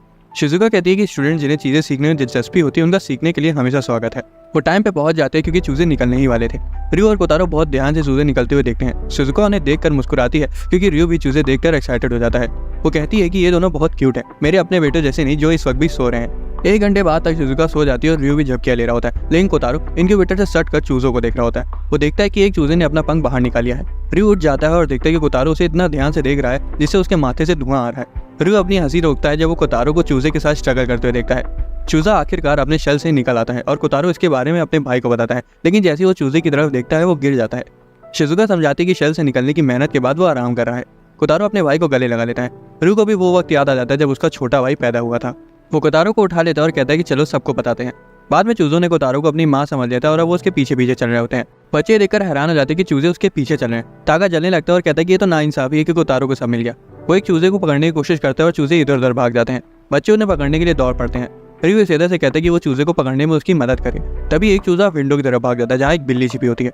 बिल्ली चूजे पर टारगेट करती है और सबकी सांसें अटक जाती है। बिल्ली छलांग लगाती है, लेकिन हैरानी से कोतारो चूजे को ढक लेता है। शुक्र है कि हयातो बिल्ली को चूजे तक पहुंचने से पहले ही पकड़ लेता है और सबको याद दिलाता है कि जब चूजे को खुला छोड़ो तो विंडो बंद रखो। र्यू कोतारो के सिर पर हाथ फेरता है और कहता है गुड बॉय, तुमने चूजे को बचाने की कोशिश करी। कोतारो मुस्कुराता है और चूजे को उठा लेता है। आखिर में र्यू के पीछे कोतारो और उसके पीछे चूजे चलने लगते हैं। आज इसे तो बीमार है और घर पर है। जब वो र्यू को कॉल करते हैं तो काफी बीमार लग रहा था। टाका लगातार उछलता है और कहता है कि मुझे उनसे बात करने दो, जबकि कोतारो चुपचाप सुनता रहता है। योशिदा र्यू को बताता है कि वो डे केयर नहीं आ सकता और उसे सेकावा को उसकी जगह काम करने के लिए कह दिया है। सेकावा अचानक से आता है और र्यू को डरा देता है। वो कहता है कि मैं बच्चों को संभालने में अपनी पूरी कोशिश करूंगा, तुम अपनी क्लास में जा सकते हो। मिडोरी का ध्यान रखने के लिए सेकावा एक किताब लाता है जिसका नाम होता है now that you are a mommy. Kotaro उसकी पैंट पकड़ता है और इशारा करता है कि मैं तुम्हारे साथ हूँ। सेकावा इससे काफी खुश होता है। शिजुका ताका से कहती है कि वो सेकावा के साथ अच्छे से बिहेव करे और र्यू कोतारो से कहता है कि वो उसके साथ एक गुड बॉय बनकर रहे। दूसरे बच्चे आते हैं और एक्साइटेडली कहते हैं ये तो बटलर अंकल है ना। र्यू मिडोरी को सेकावा पर स्ट्रैप कर देता है। बच्चे उसकी तरफ दौड़ते हैं और वो उन्हें ग्रीट करता है। र्यू कहता है कि वो आज यहाँ योशिदा के बीमार होने की वजह से है। किरण उसके साथ वक्त बिताने के लिए काफी एक्साइटेड थी। ट्विन सेकावा के साथ खेलना चाहते थे। ताका कहता है कि उस बेवकूफ योशिदा को किसकी जरूरत है, और दूसरी तरफ योशिदा कुछ छींकें आने लगती हैं। र्यू कहता है कि अब मुझे अपनी क्लास में रहना है, हेल्प के लिए थैंक्स, और सभी को बाय कहकर वहां से चला जाता है। अब बच्चे बहुत दूर खड़े होते हैं और सेकावा सोचते हैं कि कैसे उनके लिए एक सेफ और वेलकमिंग एटमॉस्फेयर बनाया जाए। कोतारो सपोर्ट दिखाने के लिए अपना हाथ उस पर रखता है। शिकावा डिसाइड करता है कि सबसे अच्छा तरीका यही है कि वो झुक कर अच्छे से अपना इंट्रोडक्शन दे और सबका सपोर्ट मांगे। हालांकि ये करने से बच्चों को लगने लगता है कि जैसे अब वो इंचार्ज हैं। वो उसे खींचते हैं और कहते हैं कि वो उसे अलग अलग गेम सिखाएंगे। इस दौरान योशिदा अपने बेड पर लेटे हुए सोचते हैं कि क्या बच्चे उसे ज्यादा मिस तो नहीं कर रहे होंगे। हालांकि वो इमेजिन करता है कि वो सभी उसके बिना रो रहे होंगे और कोतारो भी ये किताब सैड पांडा पकड़े रो रहा होगा। योशिदा को ज्यादा आराम मिल पाता उससे पहले ही शिकावा का कॉल आ जाता है। कनेक्शन खराब था लेकिन वो मिडोरी से रिलेटेड इमरजेंसी के बारे में कुछ सुन लेता है, फिर लाइन कट जाती है। जब वो दोबारा कॉल करता है तो फोन आउट ऑफ सर्विस आता है, जिससे उसे चिंता होने लगती है। एक फ्लैशबैक में 10 मिनट पहले मिडोरी रो रही होती है क्योंकि उसका डायपर लीक हो गया था और शिकावा के बैग पर लग गया था। वो कहता है कि हमें उसका डायपर बदलना चाहिए, तो किरण डायपर लाने के लिए दौड़ती है और ताका वाइप्स लाने के लिए। शिकावा उनका शुक्रिया अदा करता है लेकिन उन्हें दौड़ने से रोकता है। किरण ताका से टकरा जाती है और दोनों गिर जाते हैं और डायपर्स भी पानी में गिरकर भीग जाते हैं। वो दोनों रोना शुरू कर देते हैं लेकिन शिकावा उनसे कहता है कि इसमें घबराने वाली कोई बात नहीं है और वो स्पेयर डायपर्स के लिए योशिदा को कॉल करता है। लेकिन बीच में ही मिडोरी उसका फोन पर मार देती है और वो पानी में गिर जाता है। किरण रोना शुरू कर देती है और कहती है कि ये सब ताका की गलती है। ताका चिल्लाता है कि ये मेरी गलती नहीं है। मिडोरी भी जोर से रो रही थी और सबको रोते हुए देखकर दोनों भाई भी रोना शुरू कर देते हैं। Baby seater club crime club बन जाता है। बस कोतारो ही अकेला था जो नहीं रो रहा था। शिकावा मिडोरी को नीचे ले जाता है और एक जिम्मेदार बेबी सीटर बनने का फैसला करता है। वो अपने चश्मे को ठीक करते हुए अपनी स्लीव्स को ऊपर चढ़ाता है और एक कपड़ा उठाता है। इस बीच रियो और उसके क्लासमेट अपने जिम पीरियड के दौरान जॉगिंग कर रहे होते हैं। अचानक से एक आदमी जमीन पर गिर जाता है जिससे रियो शॉक हो जाता है। वो देखता है कि ये तो योशिदा है जो कि बीमार होने के बावजूद मिडोरी की इमरजेंसी के बारे में जानने के लिए बेचैन था। रियो और आयातो उसकी मदद करते हुए उसे डे केयर रूम में ले जाते हैं। हालांकि मिडोरी बिल्कुल ठीक थी क्योंकि शिकावा ने उसके लिए कपड़े से ही डायपर बना दिया था और उसके गंदे कपड़ों को भी धो दिया था। योशिदा को ये सब जानकर राहत महसूस होती है। ताका और किरण उसे कहते हैं कि हम लोग ठीक है, तुम जाओ आराम करो। कोतारो कहता है कि लेमन टी पियो और ट्विंस कहते हैं कि योशिदा तुम जल्दी ठीक हो जाओ। योशिदा इमोशनल हो जाता है और आयातो कहता है कि तुम रोने के लिए भी थोड़े बड़े नहीं हो। योशिदा अब जाने के लिए तैयार था लेकिन मिडोरी उसकी पैंट पकड़कर खींचने लगती है। शिकावा बताता है कि मिडोरी उसके वहां ना होने को लेकर सबसे ज्यादा चिंता में थी। तभी मिडोरी उसका नाम पुकारती है और वो शर्मा जाता है। रियो दंग रह जाता है क्योंकि ये पहली बार था जब मिडोरी ने कुछ बोला है। अगले दिन युकारी मुंह फुलाए होती है और कहती है कि ये ठीक नहीं है क्योंकि मिडोरी का पहला शब्द मामा या पापा होना चाहिए था। योशिदा कहता है सॉरी और मिडोरी मुस्कुराती है। अगले सीन में युकी डे केयर रूम के इर्द गिर्द चुपके से अपने बॉल लेने आती है। वो शर्माती है और अपने आप से कहती है कि वो रियो को यहाँ देखने नहीं आई है। खुद को रोकने की कोशिश करने के बावजूद आखिरकार वो अंदर झांकी लेती है। ताकुमा उसे देख लेता है और जैसे ही रियो बाहर देखता है वो जल्दी से छुप जाती है। इनुमाता वहाँ आती है और पूछती है कि वो झाड़ियों के पीछे क्यों है। वो कहती है कि मैं रियो पर नजर नहीं रख रही हूँ, मैं तो यहाँ सिर्फ अपनी बॉल लेने के लिए आई थी। लेकिन तब तक वो बॉल गायब हो चुकी थी और एक बिल्ला उसे खेल रहा था। इनुमाता कहती है कि बहाने बनाना बंद करो और शर्माते हुए कहती है कि अगर तुम्हें बच्चों के साथ अकेले खेलना एम्बैरेसिंग लगता है तो मैं तुम्हारे साथ चलती हूँ। लेकिन जब उसे कोई जवाब नहीं मिलता तो वहाँ से जाने लगती है। युकी इसे रोक लेती है और बोलती है कि मुझे छोटे बच्चों के साथ एडजस्ट करने में काफी मुश्किल होती है। और तभी बच्चे खिड़की खोलकर देखते कि बाहर क्या हो रहा है। इनुमाता उसका डर दूर करने की जिम्मेदारी लेती है और रियो को बताती है कि युकी को छोटे बच्चों के साथ एडजस्ट करने में मदद चाहिए। फिर वो उसका हाथ पकड़ती है और युकी को डे केयर रूम में ले जाती है। बाहर ताकुमा खिड़की पर चढ़ने की कोशिश करता है लेकिन रियो उसे रोक लेता है। इनुमाता उसे समझाती है कि उसके फ्यूचर के लिए बच्चों के साथ एडजस्ट करना कितना जरूरी है और वो शर्माने लगती है। रूम में युकी बच्चों की तरफ देखती है जो उसे घूर रहे होते हैं। किरण उसका नाम पूछती है और वो सभी को अपना इंट्रोडक्शन देती है। सारे बच्चे एक साथ अपना इंट्रोडक्शन देने लगते हैं जिससे युकी थोड़ा ओवरवेल्म हो जाती है। रियो कहता है कि लगता है कि बच्ची युकी के साथ कंफर्टेबल है, जिससे वो थोड़ा शर्मा जाती है। किरण उसके सीने पर कूद जाती है और कहती है कि ये तो बिल्कुल मम्मी जैसे लगते हैं। दूसरे बच्चे भी उन्हें छूने की परमिशन मांगते हैं लेकिन रियो और इनुमाता उन्हें जल्दी से रोक लेते हैं। योशिदा सजेस्ट करता है कि बच्चों की एनर्जी को डाइवर्ट करने के लिए उन्हें वॉक पर ले जाना चाहिए और बच्चे भी एक्साइटेड होकर दरवाजे की तरफ भाग जाते हैं। वॉक के लिए हर कोई एक एक बच्चे के साथ प्यार होता है। किरण इनुमाता से कहती है कि मेरा हाथ मजबूती से पकड़ो और छोड़ना मत। योशिदा ताका का हाथ पकड़ता है जो कहता है कि मुझे तुम्हारा हाथ नहीं चाहिए। रियो ट्विन से कहता है कि वो उसके साथ चले और वो मान जाते हैं। कोतारो रियो की तरफ देखता है और रियो युकी से कहता है कि तुम कोतारो का हाथ पकड़ लो क्योंकि वो सबसे शांत है। वो उसका हाथ मांगती है और कोतारो उसका हाथ पकड़ लेता है। युकी और कोतारो हाथ में हाथ डालकर चलते हैं। युकी को ये सोचकर उस पर बहुत प्यार आता है कि कोतारो कितना क्यूट है। उसे अपनी पुरानी यादें याद आती है जब बच्चे उस पर थूकना या उसकी स्कर्ट उठाने की कोशिश करते थे, लेकिन अब कोतारो के साथ रहकर उसे अच्छा महसूस हो रहा है। वो देखती है कि कोतारो रियो के साथ ना होने की वजह से थोड़ा उदास लग रहा है। युकी सोचती है कि वो रो रहा है इसलिए वो उसके आंसू पोंछने के लिए अपना हैंकी निकालती है। हालांकि उसकी तो सिर्फ नाक छू रही थी जिससे वो डर जाती है। ताका आता है और उसकी स्कर्ट से कोतारो की नाक साफ करने लगता है। हालांकि रियो उसे रोक लेता है। किरण युकी के पास आती है और कहती है अपना हाथ आगे बढ़ाओ। वो उसे कुछ कीड़े दे देती है जिससे युकी इतना ज्यादा डर जाती है कि वो वहीं बेहोश हो जाती है, ये सोचते हुए कि मैं कभी भी रियो और इनुमाता जैसे बच्चों को नहीं समझ पाऊंगी। जब वो नर्स के ऑफिस में होश में आती तो रियो आता है और पूछते कि क्या तुम जाके। वो बैठ जाती है और शर्माने लगती है और पूछती कि क्या तुम मुझे यहाँ लेकर आए थे। रियो कहता है कि योशिदा तुम्हें यहाँ लेकर आया था। फिर वो पूछते कि क्या अब तुम ठीक हो, लेकिन युकी को दुख हो रहा था और वो रियो से कहती है कि मुझे छोटे बच्चों के साथ एडजस्ट करने में बहुत मुश्किल होती है। रियो से तसल्ली देता है कि बच्चों के साथ रहना सच में मुश्किल है। मुझे भी बहती नाक और गंदी चीजें पसंद नहीं है, किसको पसंद होती हैं, बस मुझे आदत हो गई है। मैं भी कीड़ों से चिढ़ जाता हूँ। वो समझाता है कि बच्चे खेलते वक्त कुछ नहीं सोचते, लेकिन जब तुम उनकी आदत डाल लोगे तो तुम उनके साथ रहकर खुशी महसूस होगी। तभी योशिदा खिड़की खोलता है और कहता है कि बच्चे तुमसे माफी मांगना चाहते हैं। किरण शर्मिंदगी के साथ कहती है कि फूल तो कीड़े जैसे डरावने नहीं होते ना। युकी फूल ले लेती है और उनका शुक्रिया अदा करती है। जब वो युकी को मुस्कुराते हुए देखते हैं तो बच्चे भी खुश हो जाते हैं। फिर वो रियो से पूछती कि इनुमाता कहाँ है। रियो कहता है कि वो बस अभी चली गई और उसने मुझे तुमसे इन सब के लिए माफी मांगने को कहा। ये सुनकर यूकी उससे मिलने के लिए तुरंत दौड़ पड़ती है। असल में इनोमाता इस बात को लेकर दुखी थी कि वो जो कुछ भी करे आखिर में सब कुछ बिगड़ ही जाता है। तभी यूकी उसे पीछे से हक कर लेती है और सभी चीज़ों के लिए उसका शुक्रिया अदा करती है, जिससे इनोमाता शर्मा जाती है और उसे काफ़ी अच्छा लगता है। अगले सीन में रयू का दोस्त उसे कॉल करता है और मूवी के लिए बुलाता है। रयू मना कर देता है क्योंकि उसे कोतारो का ख्याल रखना था। शिकावा आता है और कहता है कि मैं उसका ख्याल रख लूंगा, तुम जा सकते हो।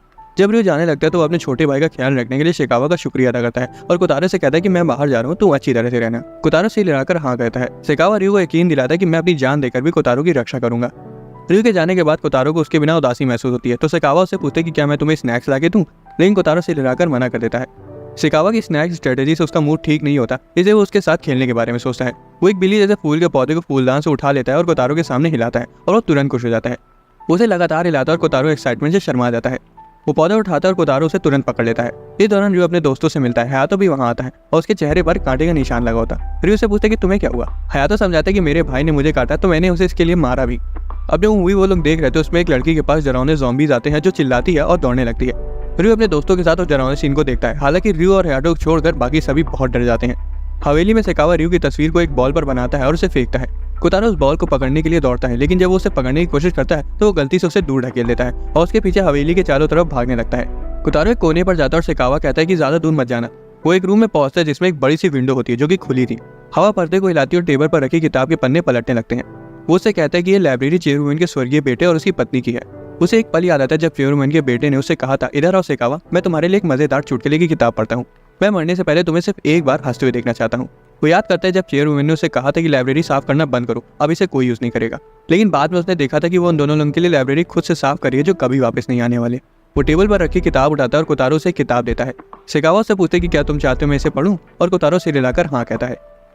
इसी बीच चेयरमैन कार से उतरकर हवेली की तरफ जाती है। वो अपने बेटे और उसकी पत्नी को लाइब्रेरी में देखती है और दंग रह जाती है, लेकिन जल्दी उसे समझ आ जाता है कि वो शिकावा है जो कोतारो के लिए किताब पढ़ रहा है।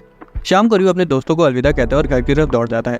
उसी समय शिकावा और कोतारो दरवाजे पर रयू के आने का इंतजार कर रहे होते हैं। जैसे ही दरवाजा खुलता है कोतारो उठकर अपने भाई की तरफ दौड़ पड़ता है और उसे गले लगा लेता है। शिकावा बताता है कि कोतारो तुम्हें देखने के लिए बेचैन लग रहा था, इसलिए हमने यहाँ तुम्हारा इंतजार करने का फैसला किया। कोतारो अभी भी अपने भाई से लिपटा हुआ था।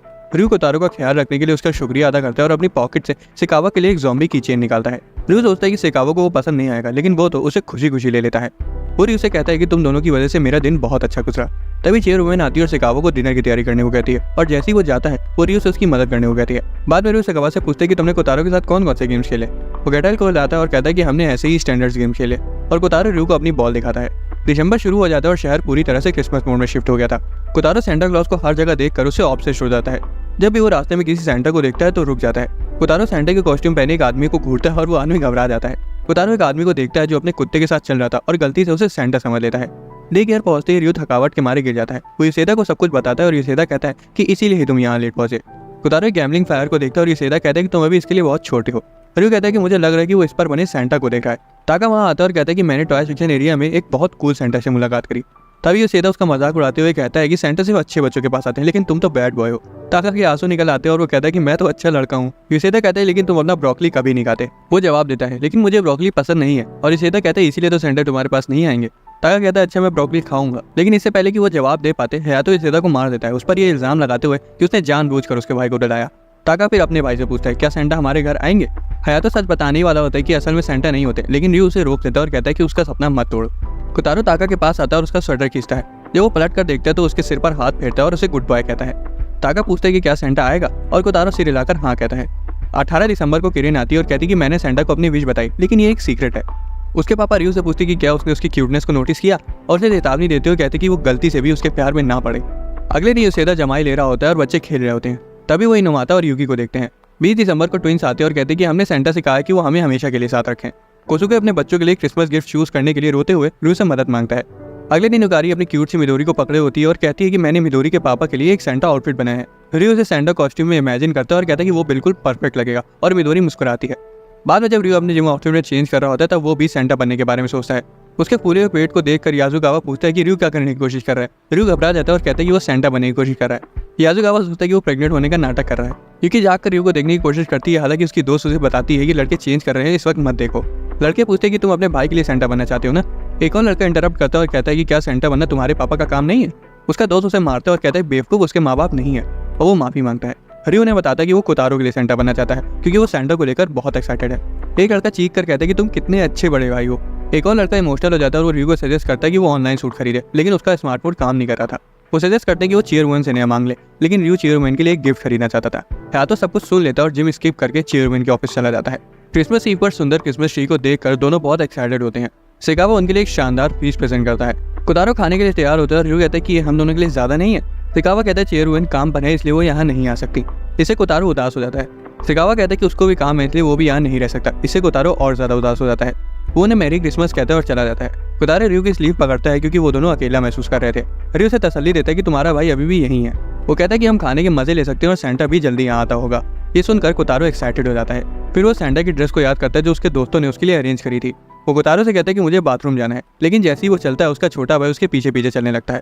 वो पलट कर देखता है और कोतारो को अपने पीछे देखकर हैरान हो जाता है।